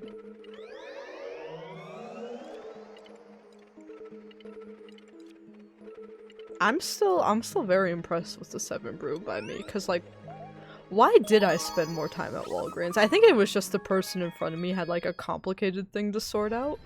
I also think they didn't hit the button. When I pulled up, they had already been sitting there parked for a while, and then they eventually hit the button and had to wait still even after that. So I think they just pulled up and sat there, and then were like, oh, I need to hit the call button. And then had a complicated thing after that. I sat there for like 15 minutes. I was like, well.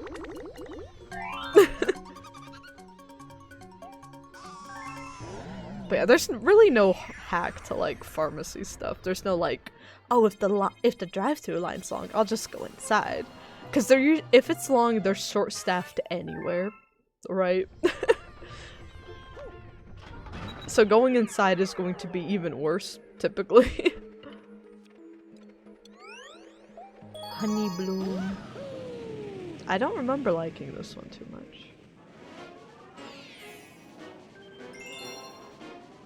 We'll see. Maybe my opinion's changed. It's a 2DB Mario one. It could be decent.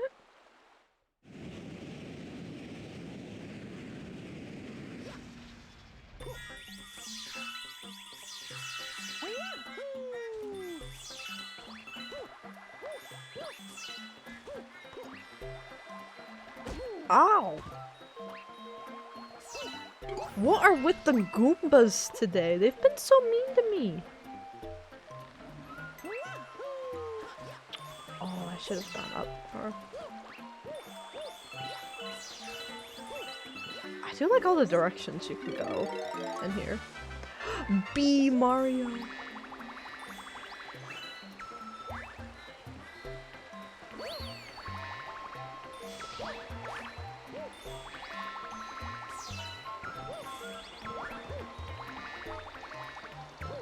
Oh!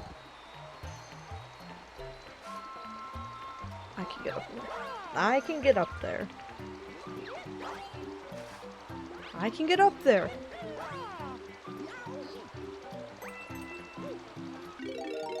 I got up there.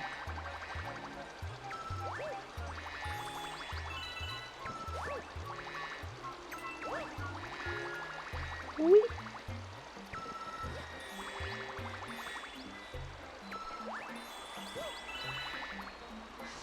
Whee! Ooh! I see it! Grab the bounces. I'm not grabbing all that though.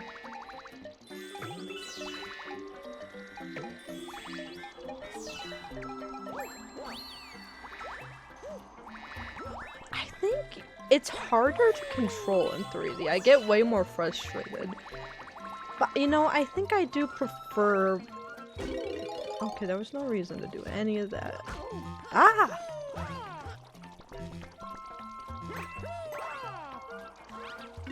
I do prefer B Mario in 3D because it feels more like kind of like speedrunning and like tapping to hop around and stuff. It kind of feels... A lot of these 2D levels kind of like slow down the pacing. You know, it's funny because Sonic games, I feel like it's the opposite. When you have a 2D level, that's usually when it's like true Sonic go fast. Unless it's a later level in a classic Sonic game, then they really like to torture you and slow you down a bit. There will also be lots of Sonic characters on the island.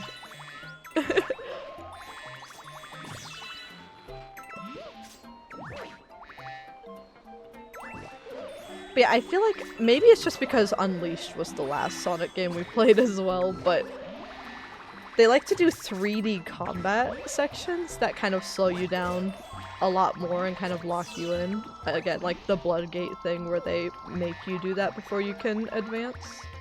But Mario games usually in a 3D section is where they'll let you skip ahead and use your platforming skills, but when you're in a 2D part is when you're kind of locked in and you have to be patient. And it's more like a scripted thing.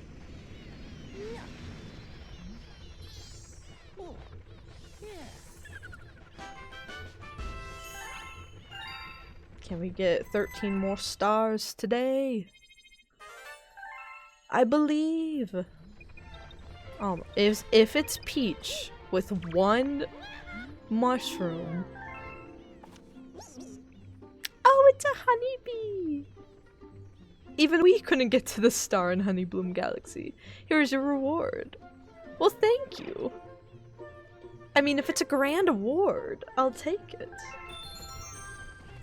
Ow. Just immediately eats it.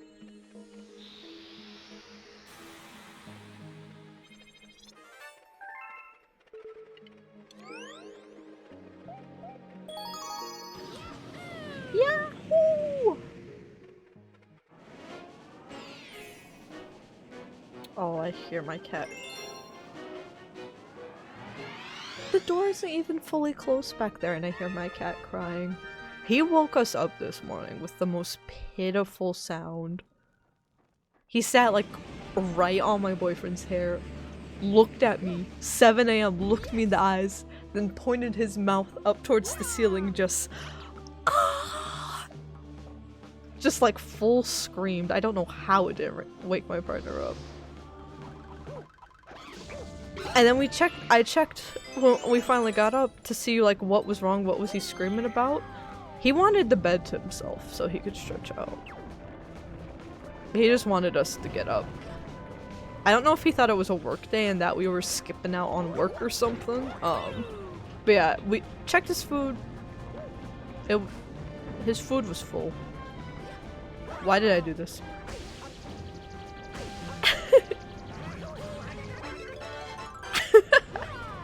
Oh, I'm the best! I'm the best to ever do it, baby! Save that. Save that. I knew exactly what I was doing. I'm a genius. But yeah, my cat just wailed like he was starving, and then showed us his food bowl. And then when he saw it was indeed full, I guess he just hadn't checked that it was full. Because he was like, oh, I do have food, and started eating it in front of us. He just forgot to check and assumed his food bowl was empty.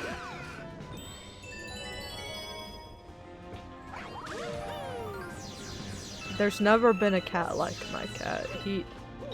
In fact, I can hear him on his way over. Behind the monitors, moving. If stream cuts out, he's learned? I don't know how he learned this. He's learned where the power button is on the surge protector. It's on the side, and he started tapping at it recently. So something to be aware of if the stream ever cuts out. It is either the internet or hi. It's quite possibly my cat. He just rushed me. Hi. Like rushed me to bite me. Hi, my sweet angel. My darling cat. I wasn't saying anything mean about you at all. Oh, he just took a poop. There's litter all over his paws. Sir, I don't need to— he put his butthole on my mouse! Oh! Oh! Okay, he just wants to show me he took a poop. And he didn't clean up after himself. He's just spreading it all over. I don't think there's any caca we need to worry about on his person, but I don't know. I don't know why he felt the need to— Is that all you were crying? I think that's all he was crying about. He's like, Mom! I took a shit. Yeah, he just showed me that, and he just jumped down and left. Yeah, he's now walking to the back of the apartment to go do the same thing to my boyfriend and be like, Dad! He's meowing back there. I took a poop. He's crying like he's starving, but he's just advertising his bowel activity. Does anyone else have a cat that does that? Anyone else got IBS cats? I finally heard back from like the fancy vet we had to take him to for his hospitalization stuff, right? That we did like all the very expensive tests on. They didn't give us the results for like the last GI panel we did, so I finally called when I had to refill his medicine. And I still don't know the exact results. They didn't say. I wasn't able— they called like— shit. I can catch up to it. But yeah, they called with the results like, the 1 second I was away from my phone. And they didn't say exact results. They're like, we got his GI results and we think he has chronic GI problems. If you have any questions, leave us another message and we'll get back to you in like 4 business days. But I was like, they're like, your cat's sick. And I'm like, that's not— unless there's any specific results from that, that's not exactly brand new news to us. Like, they said it like it was like this devastating, like heartbreaking thing, but we do know he's an older cat. We thought we'd lose him much earlier this year after the hospital stuff. But they're like, he has like IBS. And I'm like, I know. I've raised this cat since he was a kitten. I know his bladder ain't right. I've known that for a long time. They're like, your cat's chronically stinky. I'm like, we settled that last time I was here, yes. So I guess I'll have to call back and see if they have any more details on if there's a timeline for that stinky. I'm upset though because the last time we heard from them, they kept saying like with all the testing and stuff, we'll be back to you with the results, and they're like, we are busy, but when in doubt, know that— did I miss him? No, we got him. They're like, when in doubt, know that no news is good news, is what they said. So they haven't called with these results for like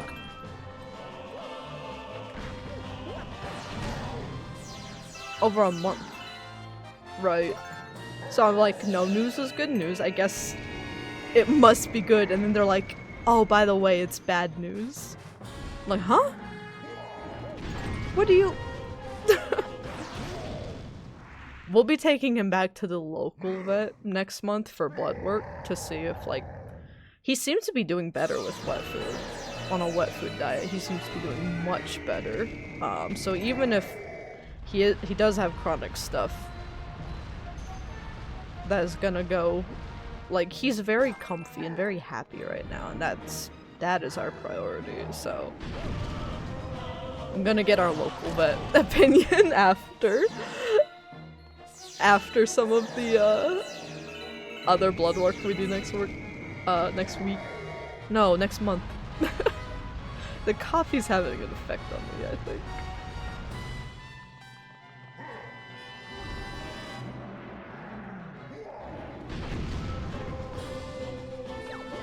Get him!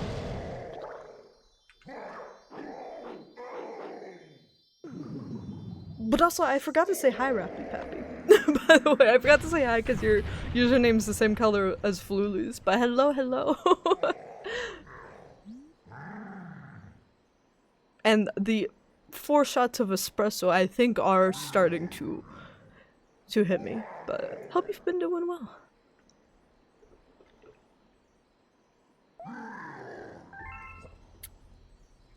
Hello. That happens to me with... I hope a lot of folks in chat know, if it takes me like 10 minutes to respond to your message, I likely saw it, but then thought of something else, like a plot line in Tomodachi Life I had to ramble about for 10 minutes, and then I'll look back over and be like, oh hello, I need to be better about that.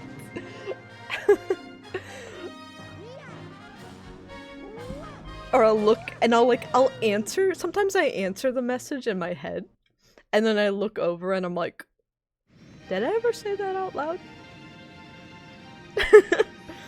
Sometimes I can't tell you guys how many conversations I've had with y'all in my mind, but I don't know if they've ever made it to stream. I've been present, and you've been present for all of them, but I don't know if they've ever exited my mouth.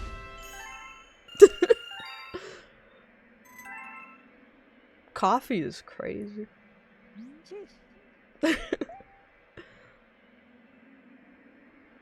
I am a professional yapper.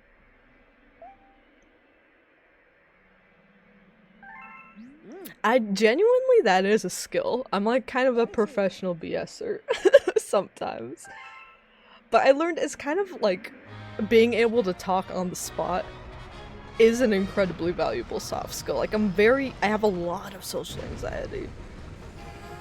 Right, and in certain groups of people, I'm like, if you don't make me comfy, I'm not gonna speak up, right? So they won't get to see that side. But like, during group presentations throughout like college and stuff, and then getting into the games industry and like quickly answering questions on the fly, if they're like, have you thought of this option?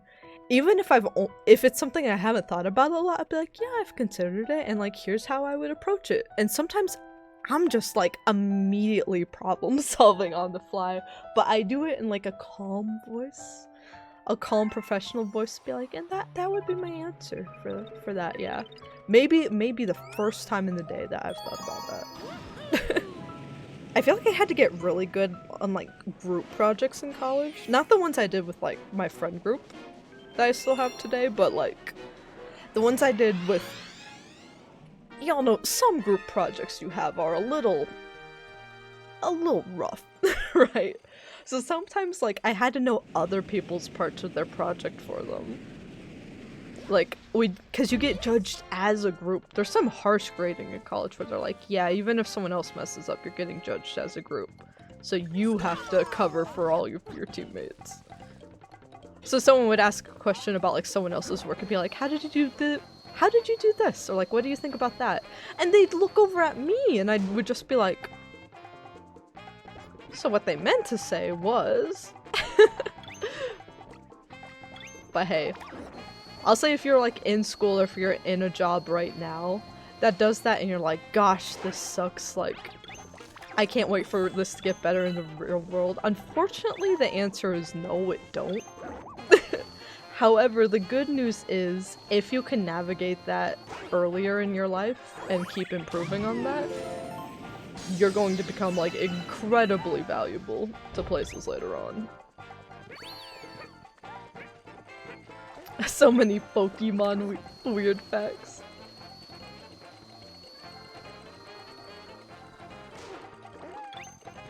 I'm that way with a lot of different franchises. I feel like it depends on the channel which ones I fixate on. Kingdom Hearts, Wallace and Gromit, Final Fantasy. Right now, obviously, Tomodachi Life. I'm like, did you guys know that Tomodachi Life exists? Guess I'm sure you guys are like, yes, Emily, we get it. We know. And I'm like, well, let me tell you anyway. Let me make sure you know. Because what if you don't? Oh my gosh, oh my gosh, Yoshi. I can't wait. The only reason I haven't been obnoxious about Kingdom Hearts in years is just because there's no new information to be obnoxious about. When we get Kingdom Hearts 4, I'm replaying the entire franchise in chronological order. Because I've played it before.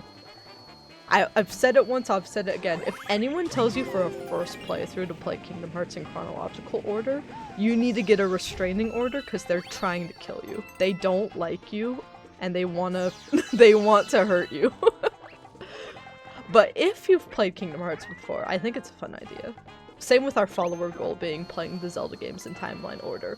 You do not have to, and you should never ever think about the Zelda timeline when you play any Zelda game for the first time. The timeline should never be your priority. Because it's not for the devs, and it shouldn't be for the devs. However, the timeline is really fun and really interesting. So, that's why I'm hoping to play through later. But yeah, we're gonna replay Kingdom Hearts a ton. A lot of the games we've never actually streamed before. We've just streamed Base Game 3, Remind, and Melody of Memory. So we haven't played the classic Kingdom Hearts games on streams ever. Because I've been like, we'll replay it all before 4. And I'm going to. I will be doing that. Any day now. But I can't wait to be obnoxious about that again. But for now, we're in hibernation mode. Which is good since there's like 10 different life sims I want to play this year, and we've got a new Fire Emblem game coming out. I'm like, and GTA 6. Part of me does want to stream it. I think I'm gonna have to. It's a very personal. Like Rockstar games are very personal to me and my family, so I kind of want to stream it, but I'm also like, personally, I'm trying to feel out if I will be like doing other playthroughs of that or not. So potentially, it depends what Nintendo's release schedule is, and it depends what life events are going on, but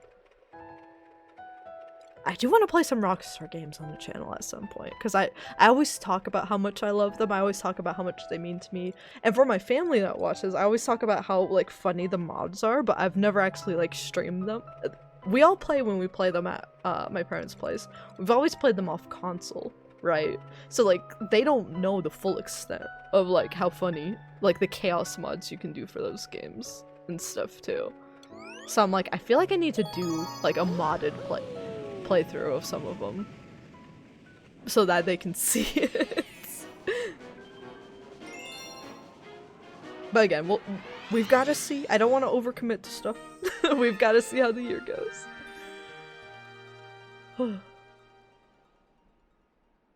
Also, hello, Zendo Sona.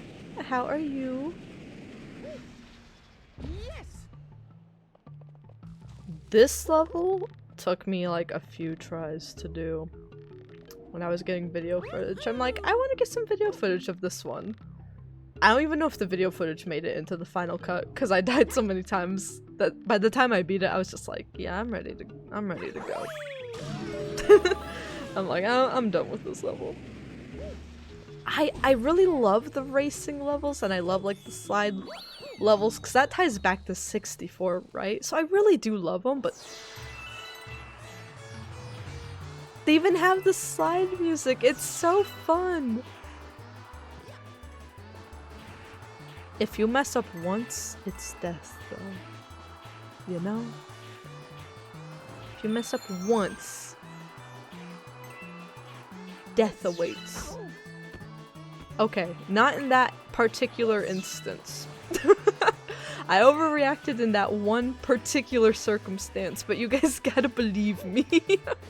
I've never overreacted to anything in my life.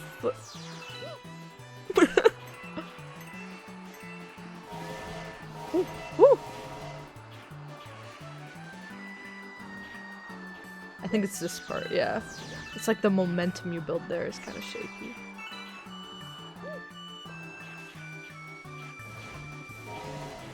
Whoa! That's okay, bounce back! I'm perfect! Hello. The Triforce of Courage, thank you! Link's gonna be pissed as hell when he hears about this. Oh yeah, when we do Tomodachi Life, I already decided I want to do specifically Mario Kart 8 Link because he's underrepresented. And he's just a goofy little guy, so that's the one I want to have in Tomodachi Life. I was originally going to have like 8 different versions of Zelda before we knew about the Mute Limit. Because I was like, it would be so fun to see like which ones get together with which guys, because they're all so... and guys and gals. Everyone's gonna be messing around with everyone on my island. I'm excited. But each Zelda is all so different from each other, right? And I was gonna show that in their personalities and their looks. I was so excited. But that's where the most cuts hit, honestly, was reducing all those Zeldas down to, we'll probably only do one Zelda. I think I still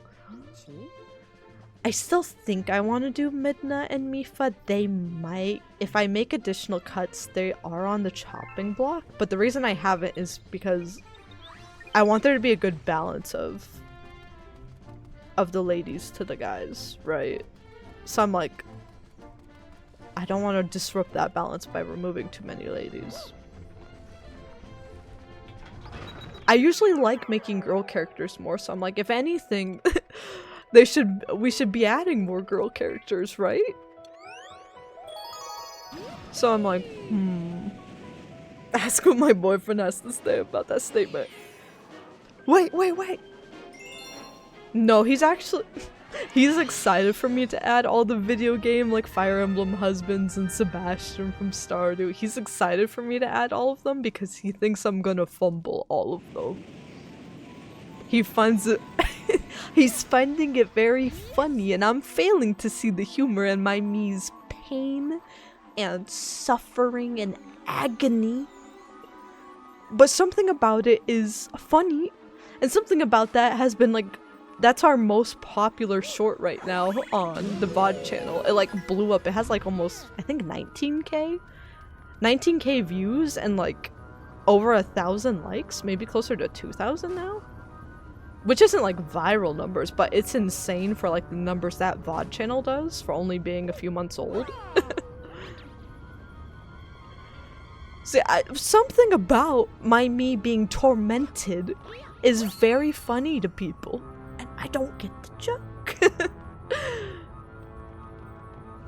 But yeah, I think for the Zelda thing, to decide which one Zelda we put in the game, I think we're gonna sell it in Smash Bros. I think we'll pick like 8 different Zeldas and have all the different like Zelda colors represent a different Zelda each, right? And then we'll have them settle it. We'll have them settle it in Smash, and whoever wins will be the one we incorporate.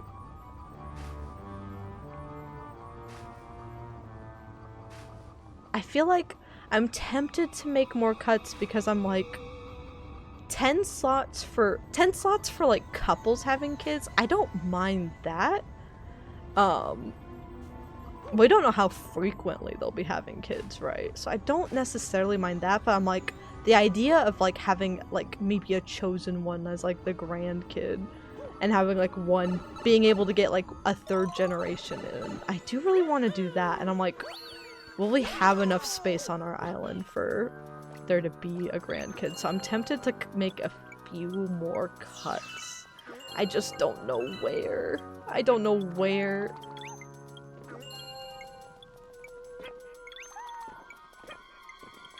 It's like, potentially it might have to be Final Fantasy characters, and I don't want to do that. They're my favorites. I don't want to cut from the Final Fantasy game.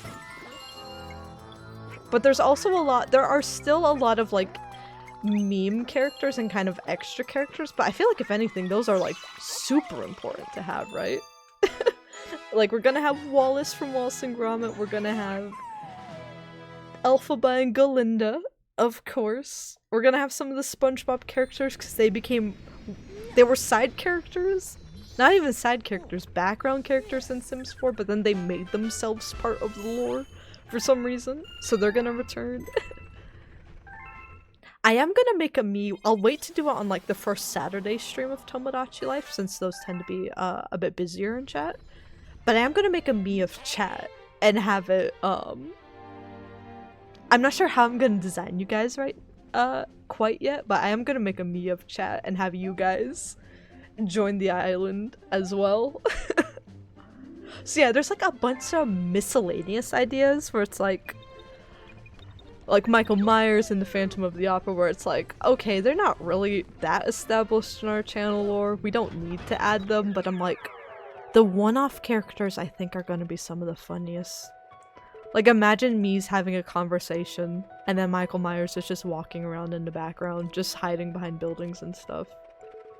Is that not funny? Is that not hee hee ha ha worthy? So I'll take another look at the list. If I could get it down to 55, maybe that would be best. But I don't know. I don't know.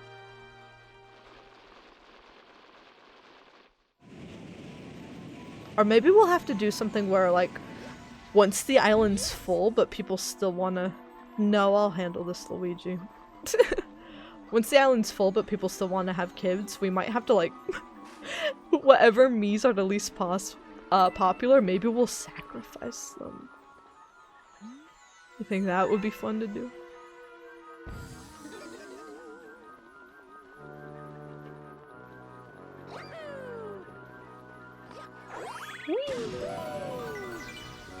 So let me read about this muscle car. Ooh, I know Mustangs are cool. I think my dad had a Mustang. I know those are cool. All I know about, like, fancy cars is, like, which ones look pretty? Which ones would I use in Need for Speed? Wait, where am I supposed to? Okay. I'm like, where's the road? Where's the road? I don't really play a lot of Need for Speed games anymore, but Need for Speed Most Wanted is one of the best GameCube games. Like, oh my gosh, that is a masterpiece of a game. The fact that it's not on Nintendo Online is disgusting. Nintendo do better.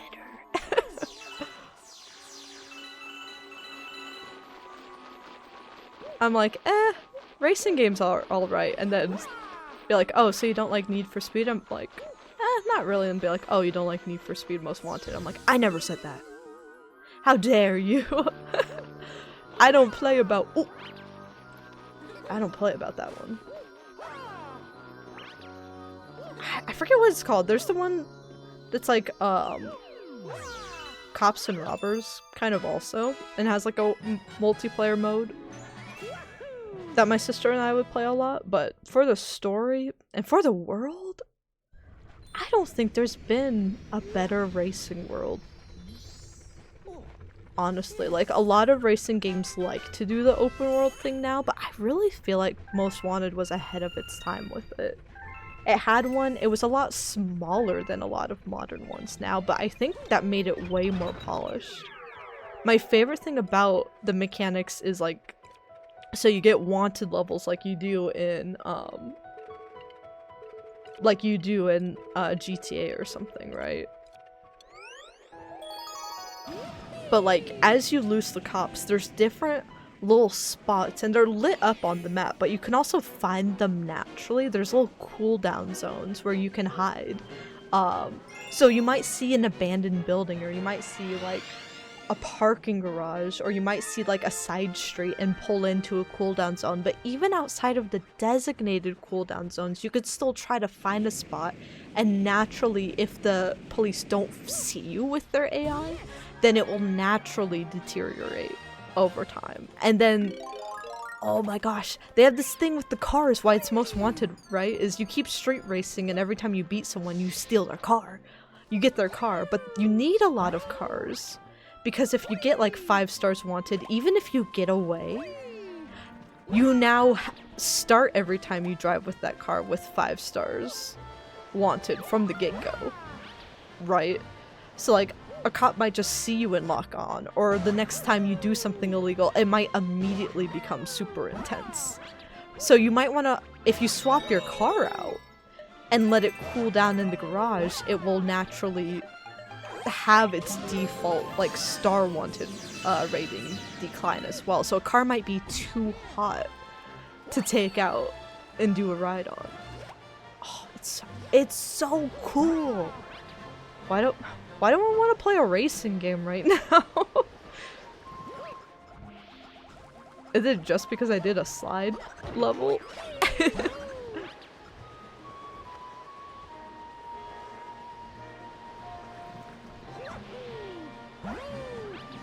Ooh, I know another playthrough I've been wanting to do on the channel for a while, that if I don't play GTA 6 this fall, then depending on, again, Nintendo's release schedule, I might play this around the holidays. Lego City Undercover. My boyfriend's been wanting me to stream it, because he loves the older Lego games, and I like the older TT games ones. I like some of the modern ones too, but I like kind of most of the ones where they just like kind of grumbled before they could talk. But I like the Lego Lord of the Rings one is a good example of them talking, but I think they hit the peak of like having the characters talk in Lego games and keeping the Lego humor feeling the same in Lego City Undercover. They're still funny, there's still a lot of good gags in modern Lego games, but I don't know if it's surpassed Undercover. And the thing about that game is basically Lego GTA, is what people always say. So I'm like, it would be very funny to play that on the channel when GTA 6 comes out. And be like, alright, I'll play the game with stealing cars that everyone's talking about. You got me. I know you can't resist.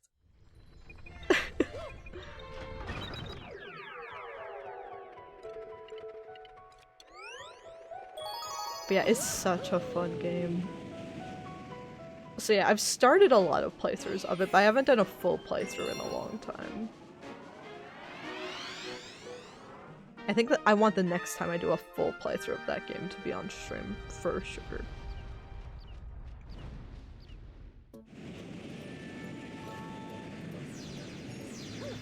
The bunny! I talk about this in a video essay, but I always wanted to stay in here as a kid. I don't know why, but this house always looked like the best place in the world. I think it's just all the little details. It serves zero gameplay purpose. Not a single gameplay purpose here, other than to tell you where the fire flower is on your first playthrough. I love it though, like all the little, like, the tree stumps are here as like an... That was weird.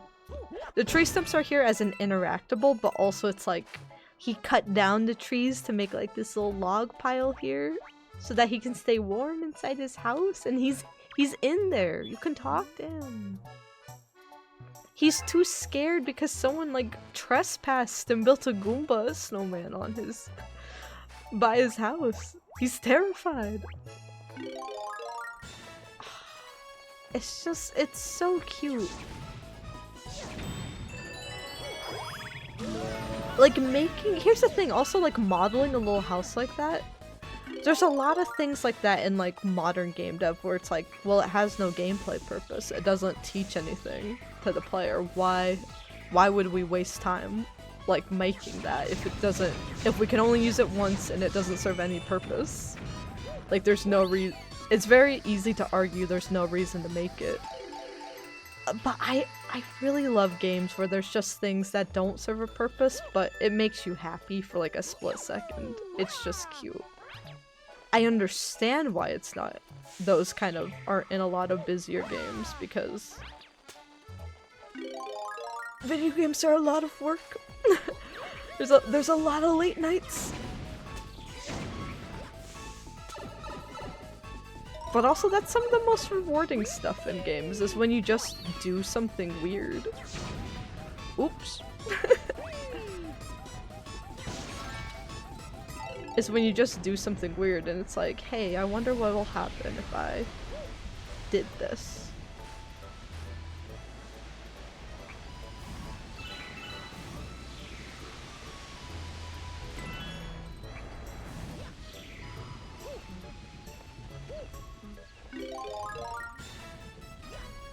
Everyone out of my way! Everyone out of my way!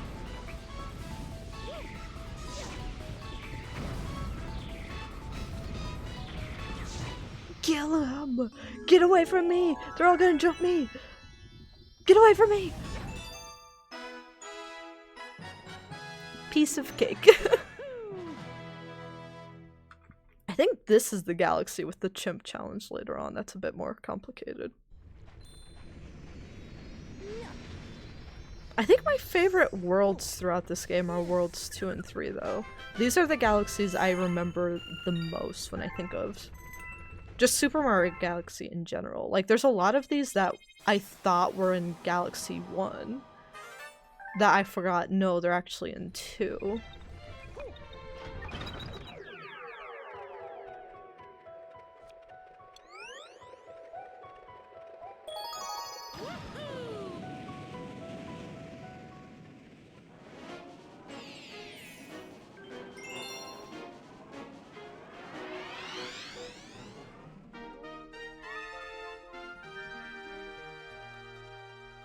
I hope that's not a boss up there.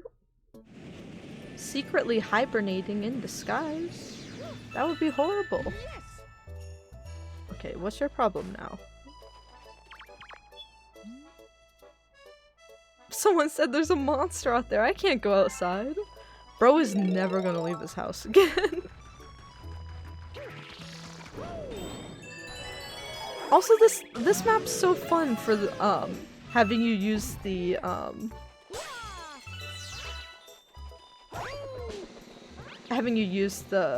fire flower to get through on one playthrough, and then having to use the rock mushroom to advance through the other. Both destroy the snow, but not quite the same way.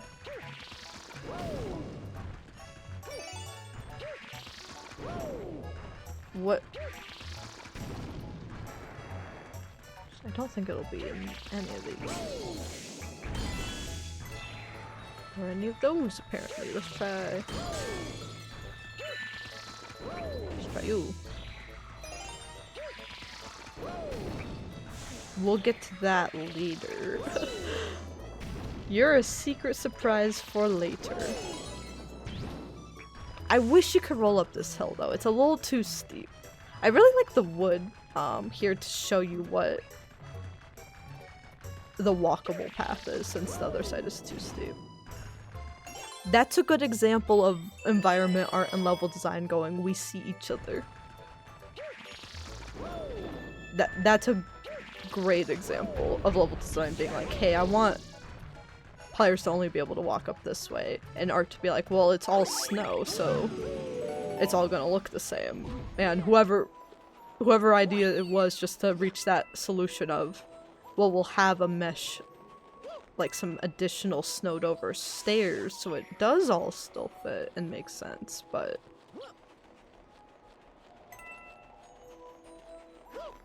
it's a leap of faith, Miles. That's all it is. Was that the wrong one? Oh, no. Was that the wrong platform?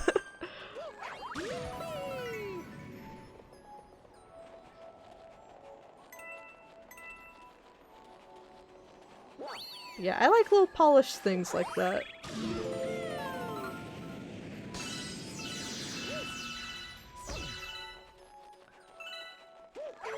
I sure hope there's no sentient snowballs. Good lord. He always kind of creeped me out a bit.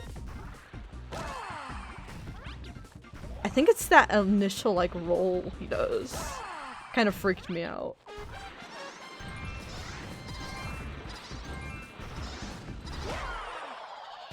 But he is quite easy. I think sometimes he rolls backwards, and I think that creeped me out more. I was like, what? What is he doing? It's not natural, I don't like it.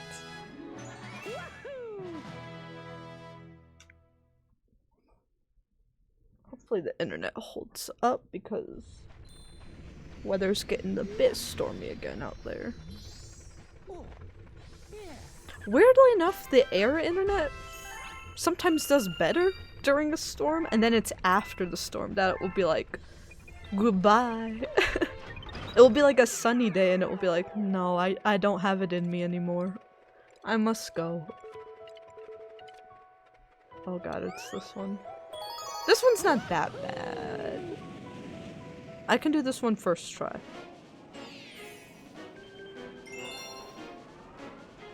I think. I'm pretty sure, like 15% sure I can do this one first try.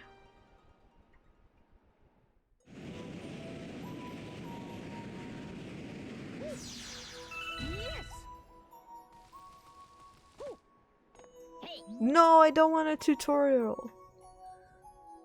No!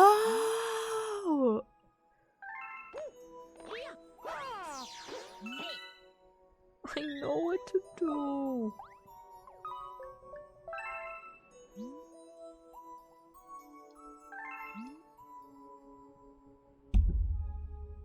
I know what to do. I know what to do. I know what to do. I might hit you guys. My bad if I accidentally slap you guys. I don't mean to.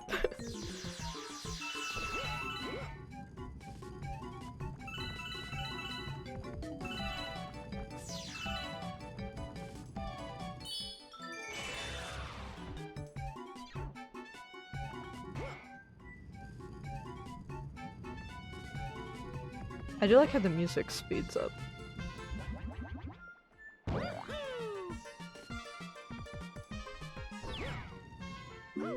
Ooh. Ah!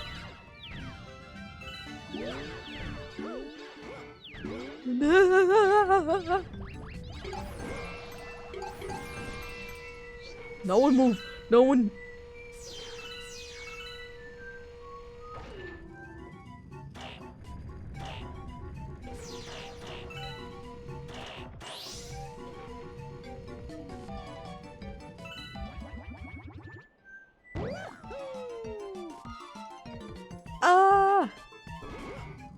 I don't like how the camera angle didn't update immediately.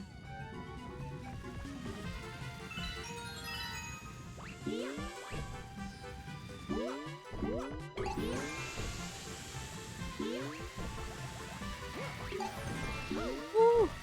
Okay, I remember getting to this point on my like personal playthrough of this, and I died right here. I don't know how, but we gotta be careful. Like, somehow it didn't line me up in the ruler there, and I just, at the end of the level, just died. And I was like, ah! Or maybe it was this ruler, so we're gonna be very careful.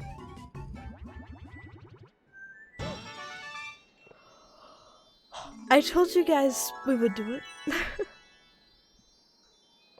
There were several very close calls. There is an alternate universe where we're stuck on this level like for 10 more tries. The internet! No!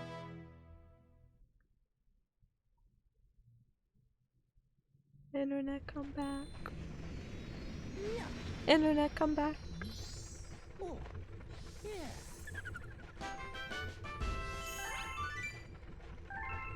They say we already have 26? Maybe we can get more than half of the stars, actually. I didn't realize we were gathering so much. Because yeah, I think let's stream to like the 4-hour mark and see how far we are. The more we can get done today, the more we can get done next Saturday. And the more we can get done next Saturday, the more likely we are to be able to do a backlog stream before Tomodachi Live. To my last Luma, we worry about you, but we know you are safe with your new friend. I hope the attached item is helpful. May the stars shine down upon you. 50 star bits! That's what I'm talking about.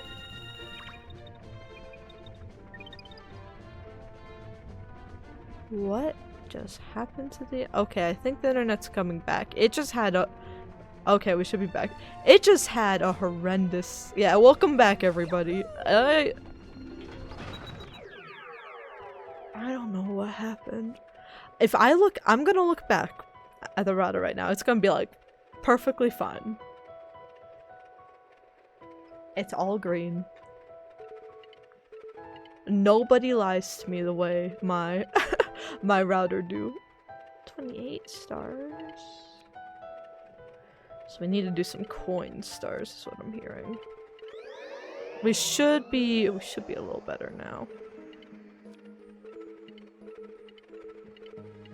Like I said, that is priority like number 1 for moving for us later this year.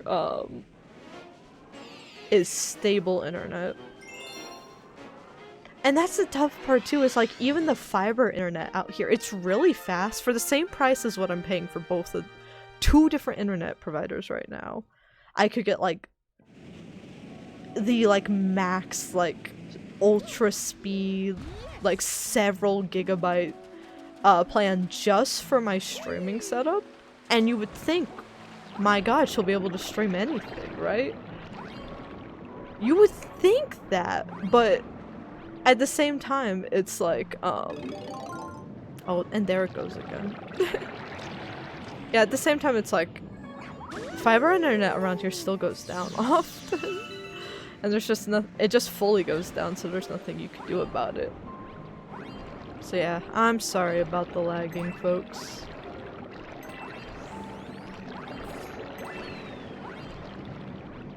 I did buy a new Ethernet cord just to see if that was the problem, but it's still happening.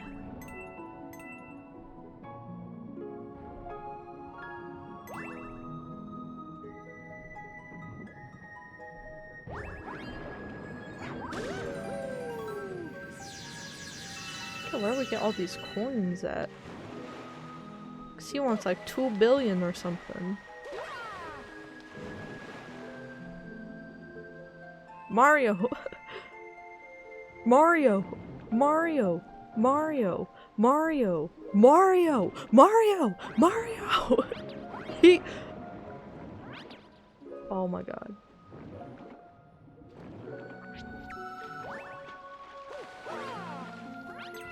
Let me see how many— how hungry are you?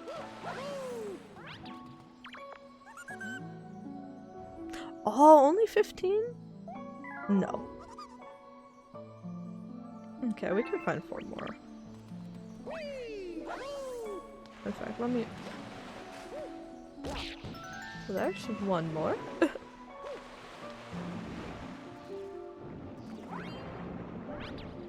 The swimming's still a little janky in this one. It's funny, this is my favorite level. Swimming around through it can be a nightmare sometimes. Especially right now. Mario. Okay, it says internet's in the green again. I don't know how long that will be, but should stabilize a bit more here. I don't want star bits, I want I want coins. I want money. Oh, there's a bunch over there. Okay. We're good, we're good. If Mario... What is he doing? What is he doing today? He's not... I don't think this man knows how to swim. Okay, that's enough for me.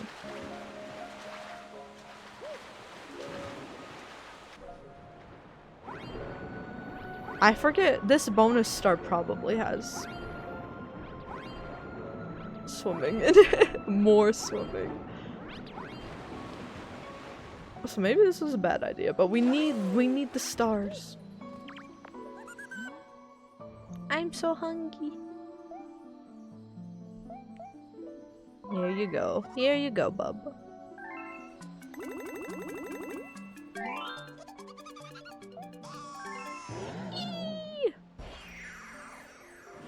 Ah! My eyes! Oh, it should be ice skating. We can do that. We can do that. Oh yeah, it's just playing tag with this guy, I think.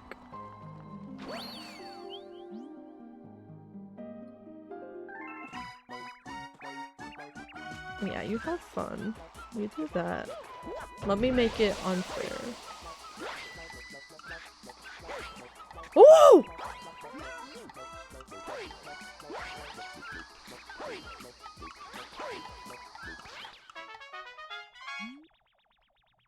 I like how small the star is when the star bunnies hold it. That's a really cute detail. They just... Excuse me, excuse me.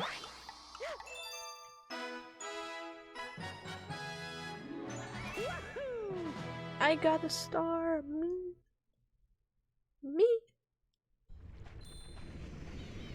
I talked about dinner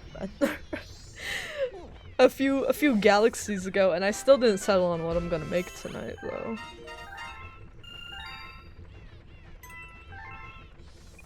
Pasta. Pasta, most likely, is always gonna be the answer.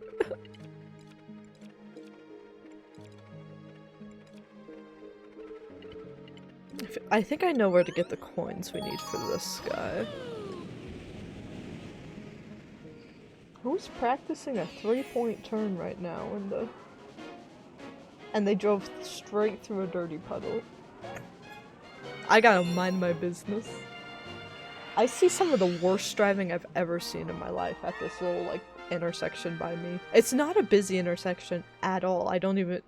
It's like got zero traffic most of the time. I don't even like drive through it straight. It's just kind of like a rounded corner. But like a lot of semis park here even though they're not supposed to a lot of the time. Oh, I should have. There were coins there I needed to get. A lot of people speed through there even though you casually drive through it, you still need to be aware of. Ow. Oh shoot, we're not gonna get that. That's okay.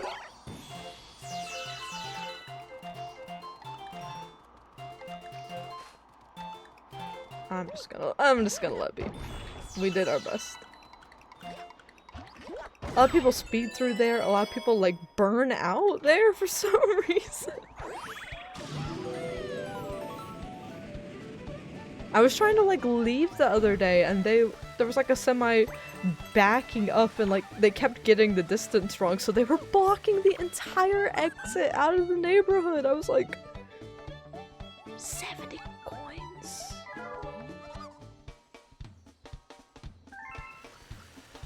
Yeah, don't worry, I got you. Let me handle all of this first. Oh! You're worth a coin.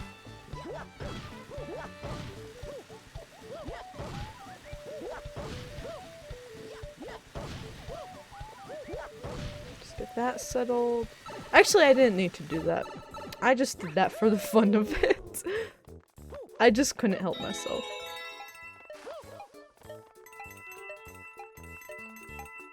I've already messed this up a little bit.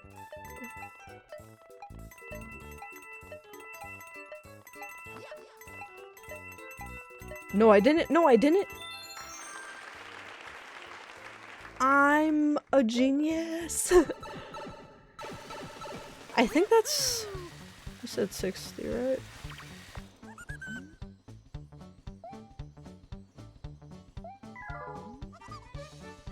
You said 70?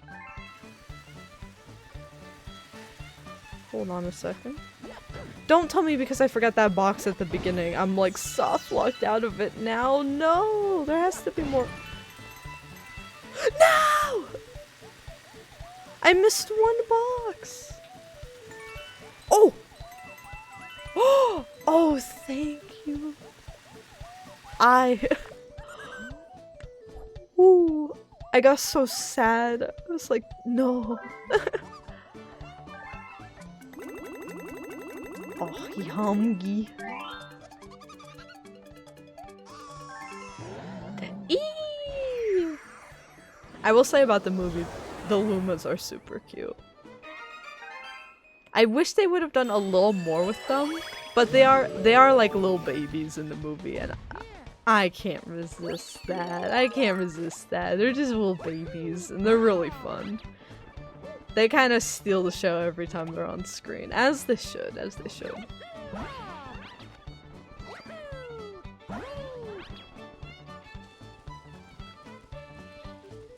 Ah! Big ass bug. Oh. Come back.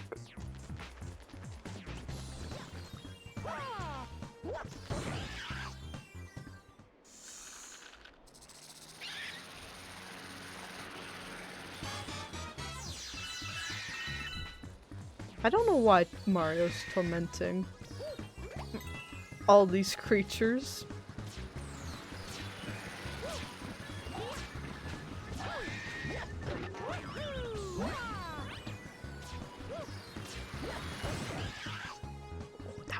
That was really good timing. I really didn't see where we were gonna land.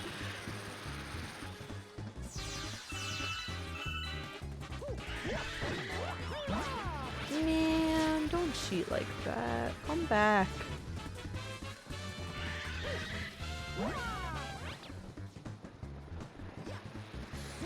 Oh! Maybe I am a sniper main. Maybe I am. I can see.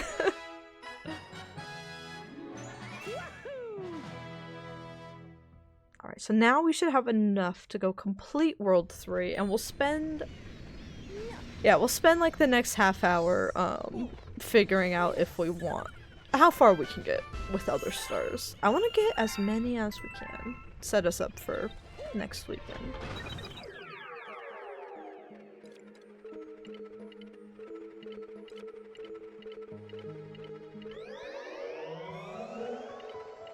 Whee. World 3 is so pretty.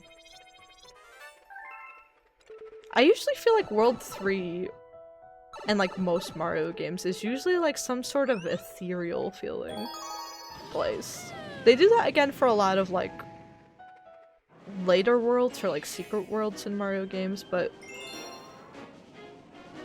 like World 3 and Secret World 3 and 3D Land I remember.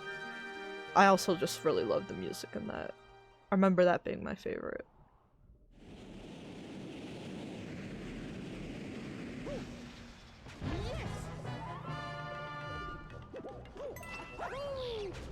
I thought I was going to die there.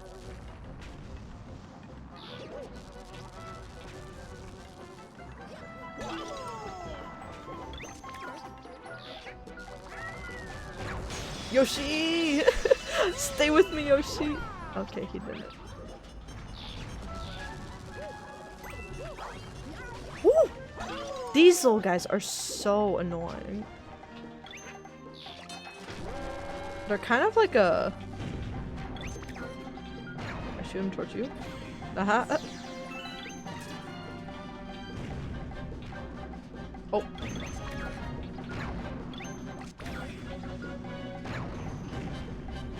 Oh. They're kind of like a Mario 2 thing. I don't believe they were in.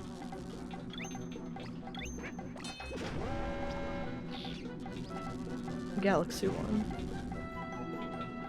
I'm locking. This one can mess with me sometimes. So I'm trying to lock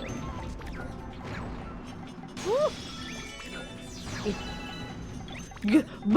Go! I remember one time as a kid missing the warp star and just like ending up in that black hole. Oh! No!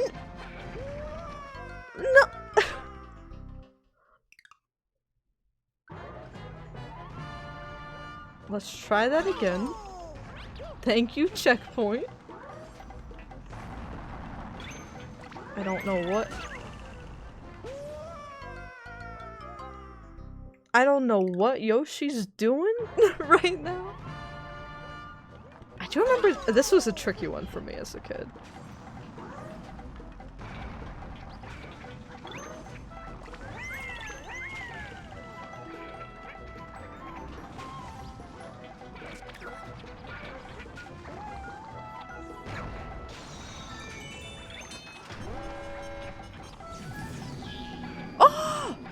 It's very cool cinematically.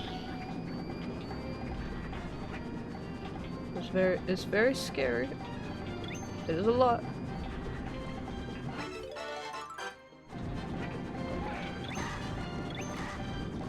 All I can do is lick him.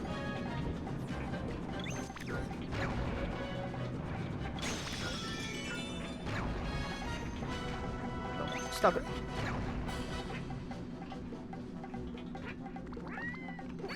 Alright, Yoshi, don't fail me. Don't fail me, Yoshi. Don't run away from me when I need you, Yoshi. Yoshi abandons you a lot in Galaxy 2, honestly. I think it's kind of payback for how many times you abandon him to get that extra jump in 2D Mario games. I feel like it was an intentional cruel thing to be like, why would Yoshi be loyal to you, man? When have you ever been loyal to Yoshi?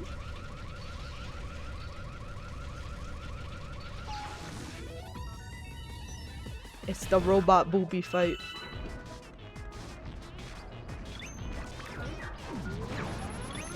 I missed his booby! I like how he goes, ow!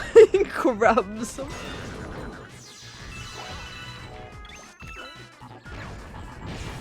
Ah! Let me shoot. Yeah, that motion though, it is a funny animation, but also it blocks his yiddy spot. So it is good game design. Please don't let this go off.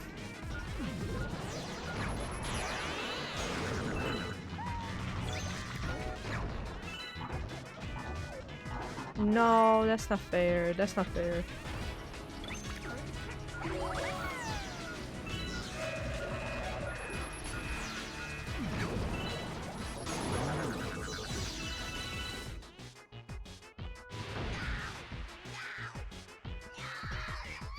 Oh, I forgot we still have to take care of him.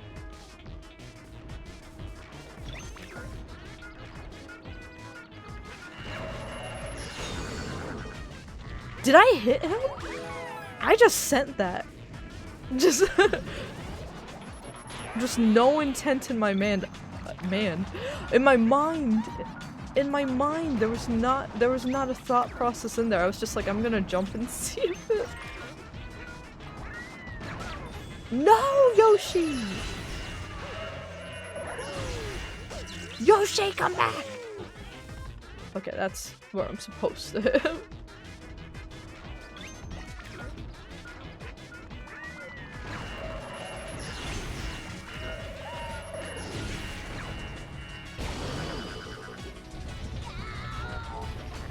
Bye! I'm sorry about your robot. He got out of there.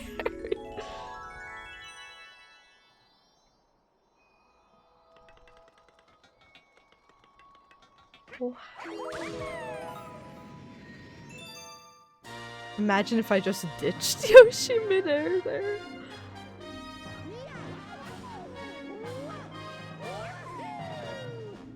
I do like that there's, I think he's in the final boss a bit too, as well. I like that you do some fights with Yoshi. They can be a bit trickier sometimes, because you're not only worrying about your damage, but you're worrying about Yoshi abandoning you. But it's a very good mechanic to switch things up. So let's see how many more stars we can get in the next half hour. Or at least until stream crashes again. Probably is more likely. And then we'll call it for this weekend as well. I will be celebrating Easter tomorrow with family. We're just gonna chill, I think, and play some games. Eat some food. And then morning streams will be a bit lighter next week, as well.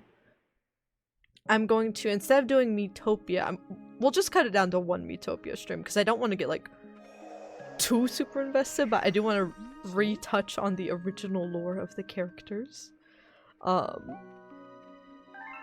yeah, we'll do Miitopia, like, the day before Tomodachi Life, I think is the most fitting, and then we'll do some Animal Crossing on a Wednesday next week. Which will basically be, I meant to do another, like, island renovation stream. We're gonna be, like, speedrunning Happy Home Paradise. Because there's a lot of furniture I just want to be able to buy whenever I feel like it. I know there's a lot of spaces online to get them, and I know several of you guys would be more than willing to help me get those. But also I'm like, I just want to be able to order this stuff whenever I can. And I'm like, there's so much I'm missing that you can get in Happy Home Paradise. So I'm gonna kind of speedrun some of those rooms a bit. Spend like an hour just like chilling and doing that. Ooh. Okay. I'll wait. Spend an hour chilling and doing that one morning this week, and then another hour, or maybe probably another couple hours, doing one more game dev stream, finishing up the current blockout study we're doing for Kid Icarus. We'll finish that up. How did I miss that? This week, and then yeah, we'll finish Mario Galaxy up the week after. I didn't hit the checkpoint!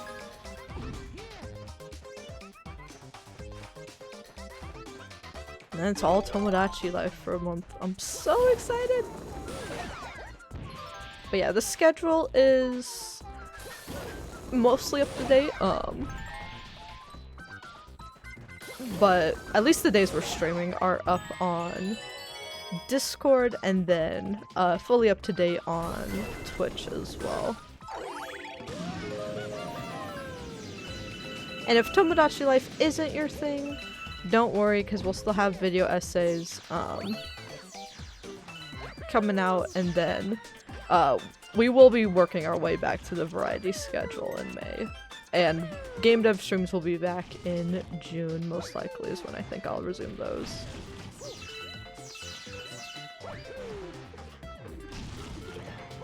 I don't think she's around anymore unless she's lurking, but Patui just got off of a hiatus and had a great stream. Was that just yesterday? 2 days? 2 days ago, Thursday. Y'all should go check her out if you haven't. She's one of our mods and our emote artists here on the channel, and my college bestie.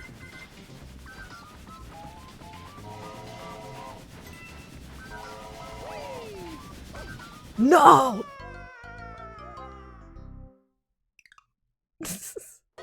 Ah!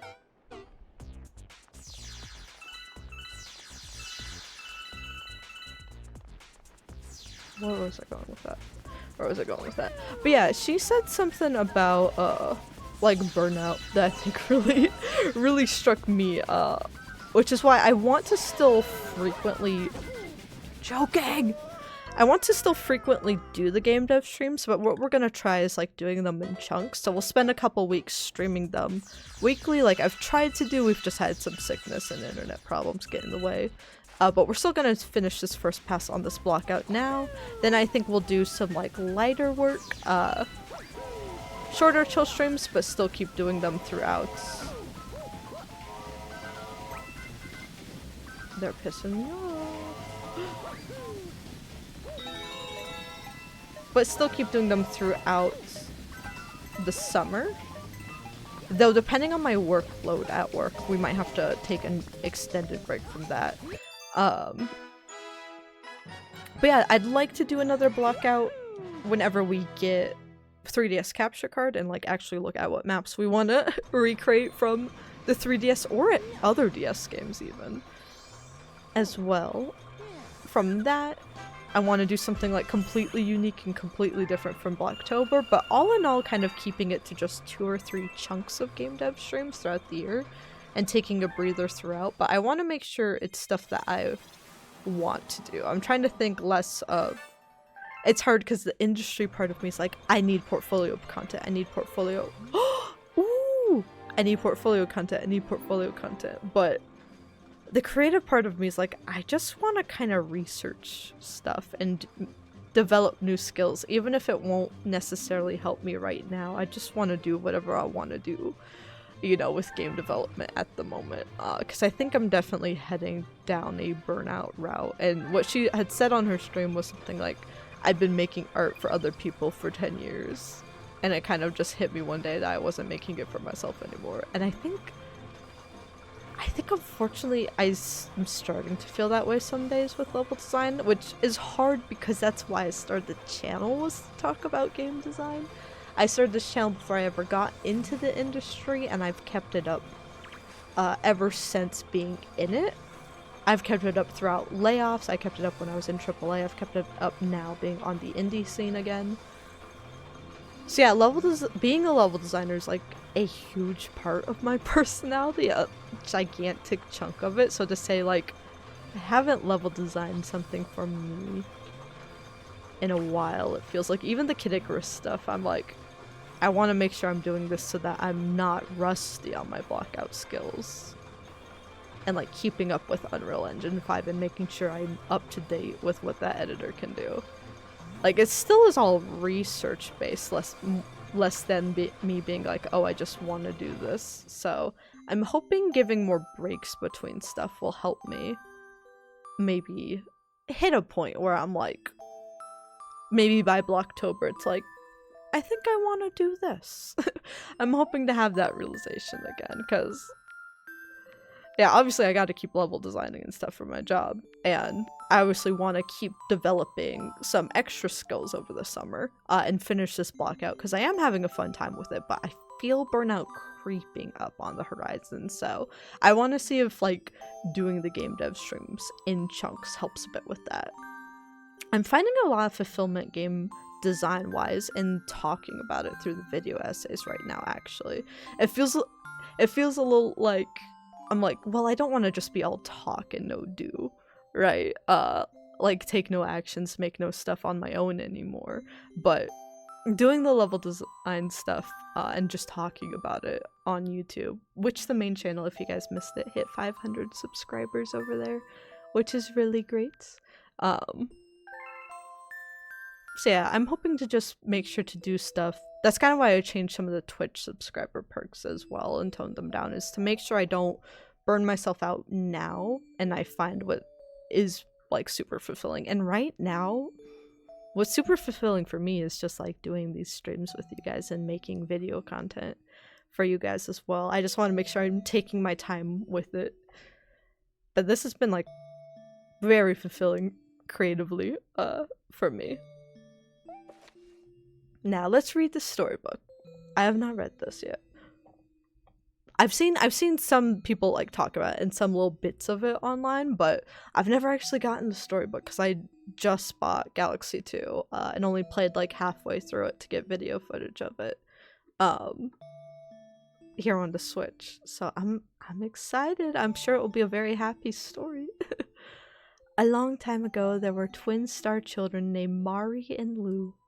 They lived happily with the Lady of the Shooting Stars and among their many friends. Oh, they're cute. The twins looked identical, sounded identical, and spent all of their time together. It would have been difficult to tell them apart were it not for their entirely different personalities. Mari was impulsive and outgoing. Lou was shy and introspective. They complemented each other well, so they got along. They lived together their whole lives and were nearly inseparable. Until one day, they were forced apart. When Mari turned into a star?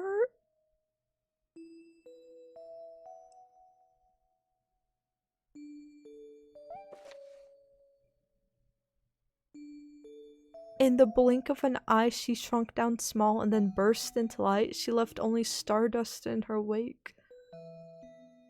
She died! But why? The Lady of the Shooting Stars had taught the Lumas that they could become stars in order to help someone. But Mari became one for no reason at all. Lou rushed to the Lady of the Shooting Stars for help, who said, "I'm afraid Mari has left this path, but she will always be in our hearts. The stardust she left behind will give life to new star children. She may return someday. That could be tomorrow or 100 years from now, or even 10,000 years from now." Upon hearing this, Lou covered her ears and cried.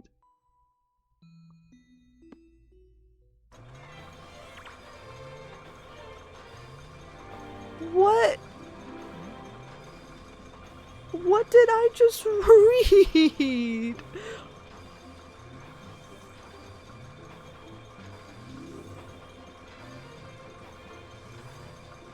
What do you mean there were sisters? One dies in front of the other and it's like, when is she coming back? That's actually really interesting because my video said I talked about how Lumas like always have a purpose and they sacrifice their entire lives for sometimes really silly reasons, but it's at least to like make you happy or to make your life a little better. The idea of what if a Luma transformed that didn't want to? They had no reason to, and they just died and were gone.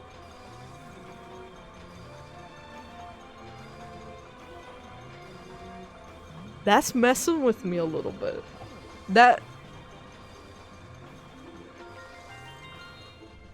I'm glad I didn't read that as a kid, man. Be like, what? Glad to see always they always have happy stories in this game. Wow. Secret techniques, jumping and spinning. How dumb do you think I am, Star Bunny? He didn't even include a gift in there. He just said, "Do you know how to use the jump button?" You look like you don't. Ooh, Flipsville.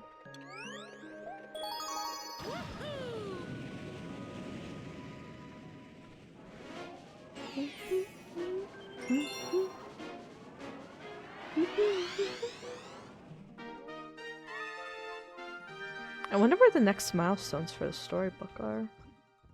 It's interesting it triggers around the halfway point. What, around 30 stars? Yes! I'm hoping we get this full storybook after beating the game, but if not, that might be more incentive to get even more stars, as I definitely want to see where that story goes.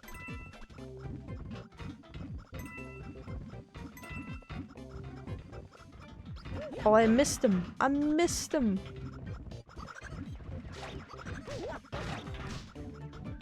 Where am I going? Where am I going? Oh, that was clean. I like how sometimes after Mario does like a warp star, he just lands and goes, yeah.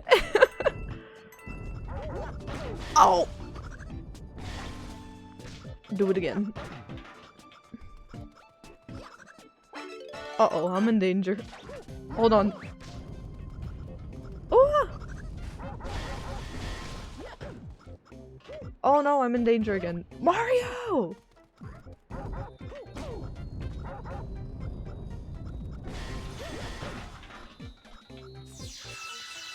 You just don't move sometimes. Ah!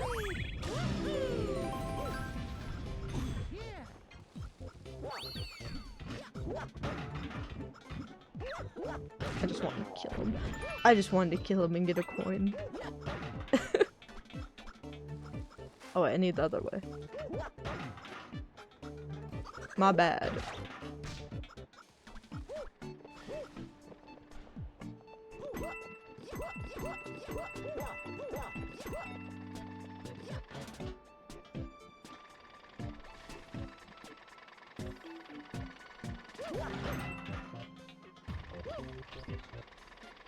Oh, I think I remember that boss up there. Look at that diva up ahead. Snoozing. We're probably gonna kill her. That's all Mario can think of doing in these situations. He never shows up on these planets and it's like, hi, how are you?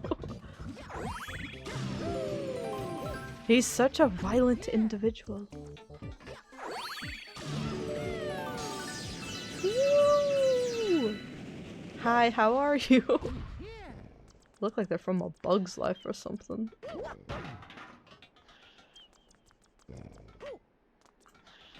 Can I ground pound Mario? Please? Oh, she stayed asleep. Unbothered queen. She's a little bothered.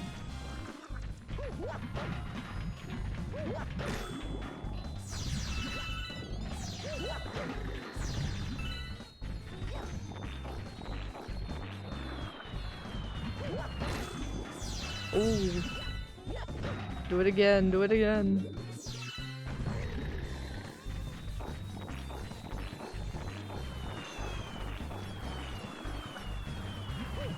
Did I just find like the perfect cheese strat for that boss? Yo! Clip that! I just speedrun that accidentally. By using the same grate. Usually in that fight what she's doing is she's spitting out things that block other grates, but if you go to the other side immediately and just stay there on one of the outer ones, what's she gonna block? What's she gonna do about it?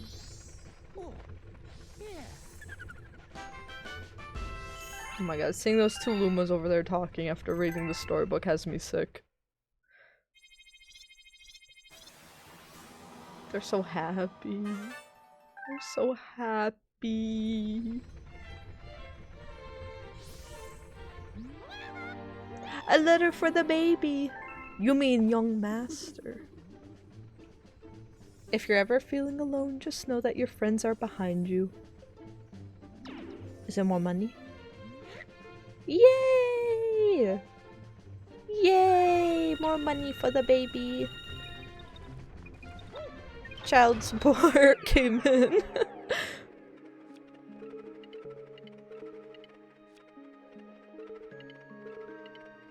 That's the fun thing about playing 2 before 1 also. When it's like, there's a letter from a mysterious individual. I didn't know who it was. I didn't know who it was. I like kind of knew of Rosalina and I figured that was her, but I was also like, oh, I don't know what's going on. So then when we beat the game, you guys will see, she shows up at the end and I was like, is this my new favorite character? And you know, she still is. She's my favorite Mario girl, I have to say.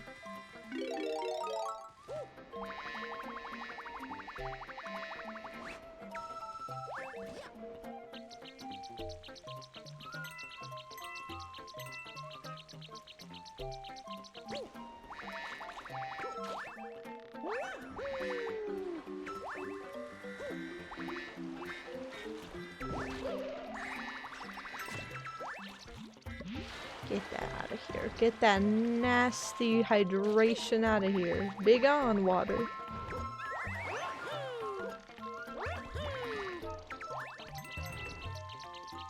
Drinking water is a conspiracy. B Mario won't fall for any of that. I'm gonna fall and die.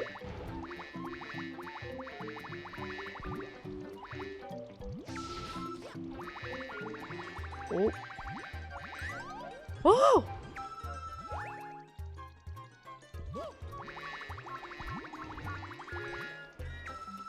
Oh.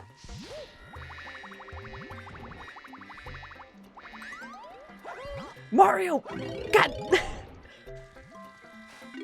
Here, we need a little more air. And he didn't do the backflip I told him very clearly to do. Can you not do that, SB? I swear you could in the first game. Whoa! You're joking!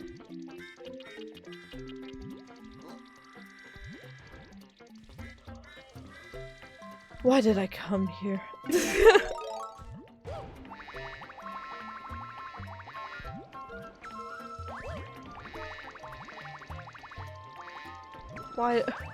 Why did I venture here?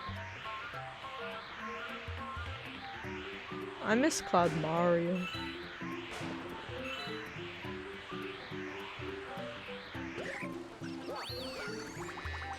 Oh my god, it's a silver star one!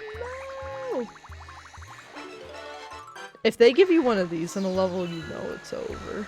Just for free. Are you kidding me, Mario?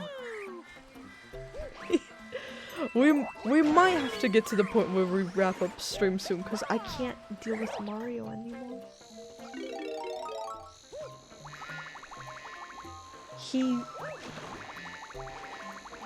His behavior is... His behavior's... You know what? I do get why critics were calling the Mario movie disturbing.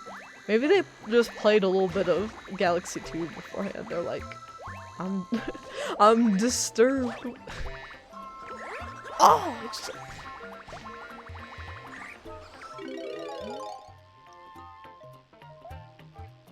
I don't know if I got all the other silver stars before this. I think there's one I missed.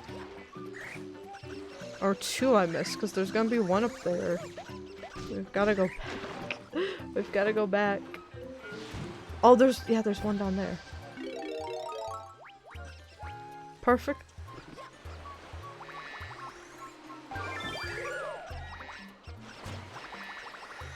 Now where else? I think there's one more we need.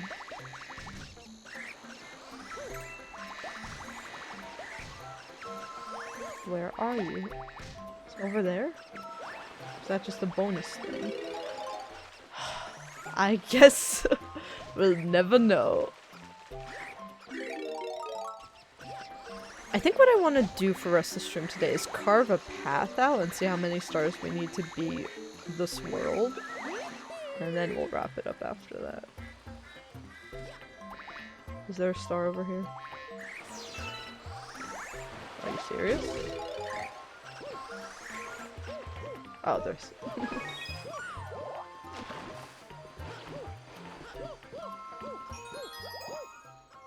What is he? Why is he? What are you doing?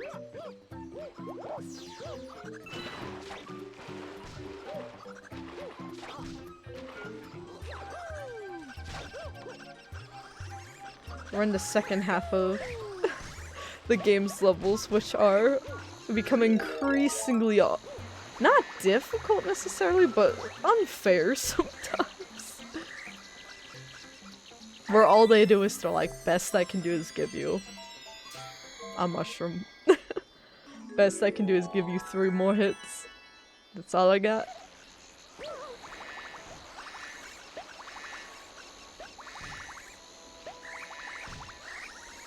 Everyone, whole house is mad. Oh my god. Whole house mad. Let me grab the star. If I died right there at the foot of the star, I would have never been the same. What are we doing back down here?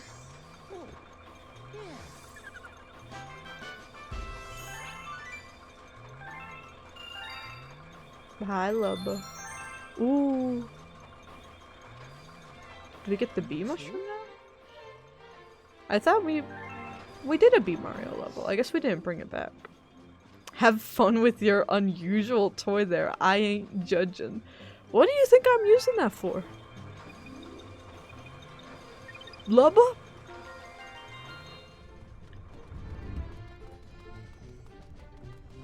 Lubba's like, hey, you kind of a freak for real. It's like a bee. Really? 40. Let's do one Chomp Works and one Starshine Beach. And then we'll call it. Gets us just in a little bit of better shape for next weekend. I do like where the chomps are made of gold. I think. I like the concept. Oh, I like the concept. It's a Spring Mario level, I think, though. I really like the level design of it, but I'm afraid...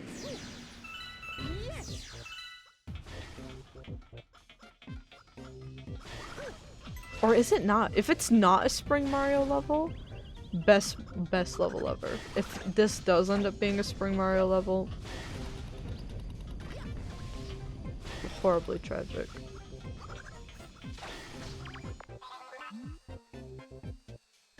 If you got time to talk, you got time to keep the chomps rolling. Damn, okay. I'm worried they want me to do that box and that will be the... He's stuck. If this is a spring mushroom. Okay, it's not. Well then what? Huh?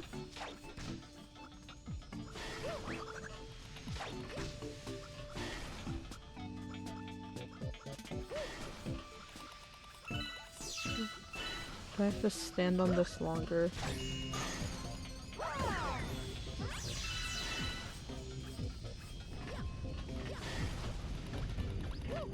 Okay, I think they just want me to get up here.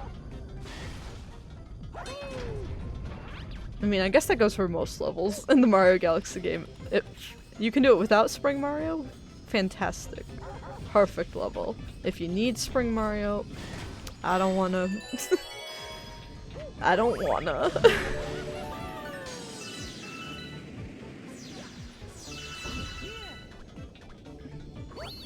I like the babies. I like the baby ones.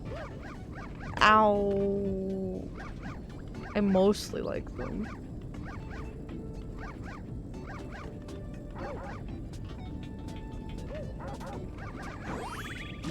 I think when you return here, I know there is a Spring Mario section. I think it's when you return here then. Is this where it starts? It is.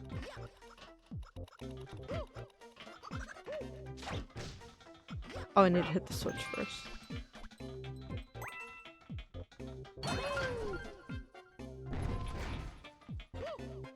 Wait! Wait. I have an idea. Right here? What is he doing?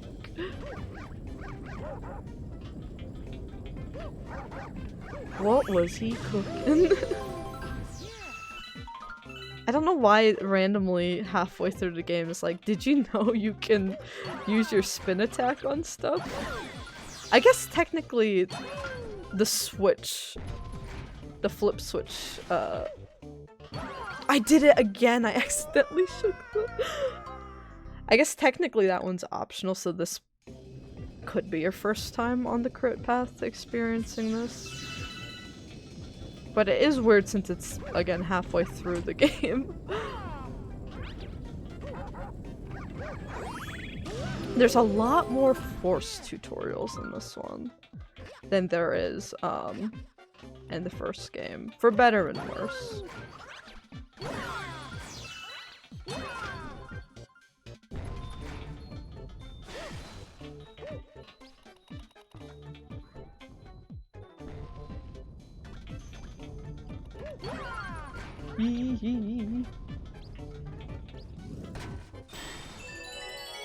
The doggy killer.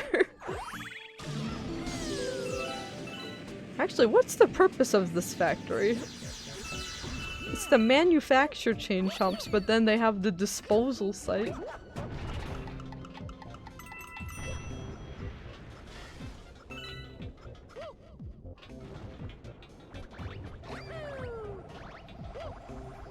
The gold boy! Come here! Come here! What do I need to do next? What do I need to do next? What do I do next? What do I do next? Come here. Ah! You're joking.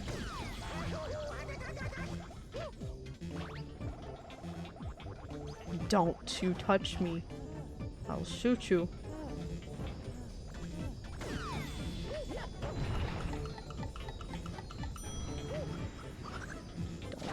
Don't do it.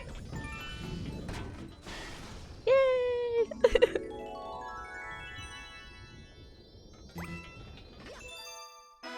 Easy work. Let's do one more for the day, and then I'll call it.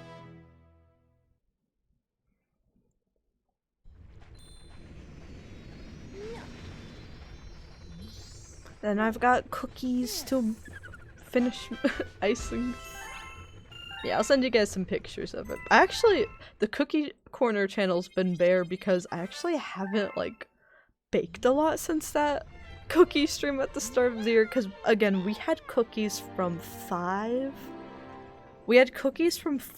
different Christmases. Then I had the baking stream, so we had more of those. So we were working through cookies for like 2 months.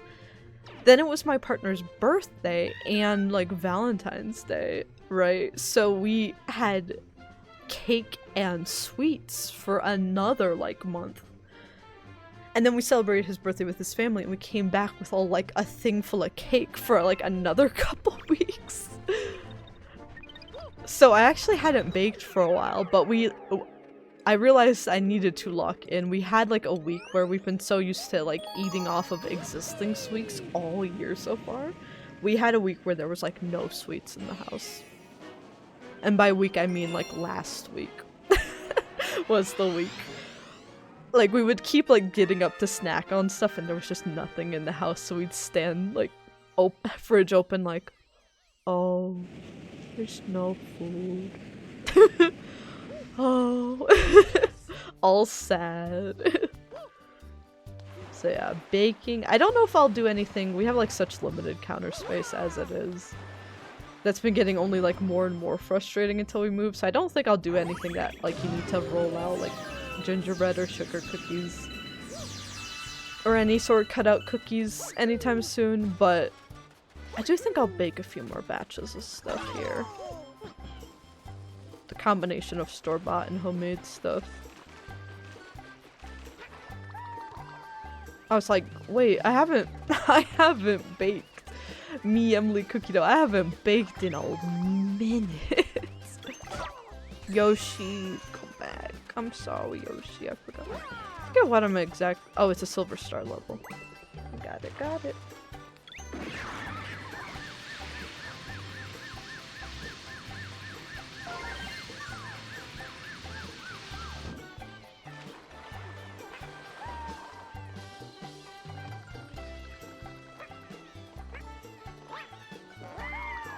This is very... A lot of the silver stars I feel like actually don't fully utilize like just doing something in an open area the first time you visit there. A lot of times it's just like in the last planet you visit, but this one, they just are like explore, have fun.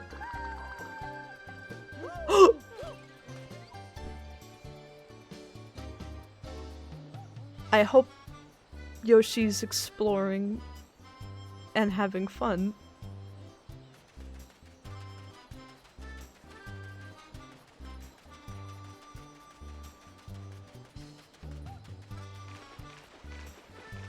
We will resume the journey in silence. Oh, he's back! Wow! Yoshi! Sincerely, my bad. I genuinely had a split second where I realized the consequences of my actions a bit. I was like, I'm like, I'm going to fall off of this. I can't save Yoshi, but I can save Mario if I make sure Yoshi can't be saved. And I made the decision. Can you really not? There we go. Like, there's no way you need the blimp fruit for that one.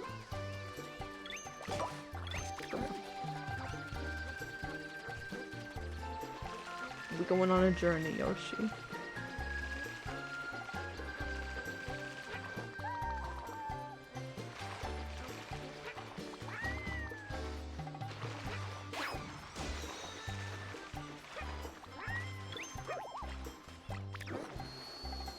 There's one up there.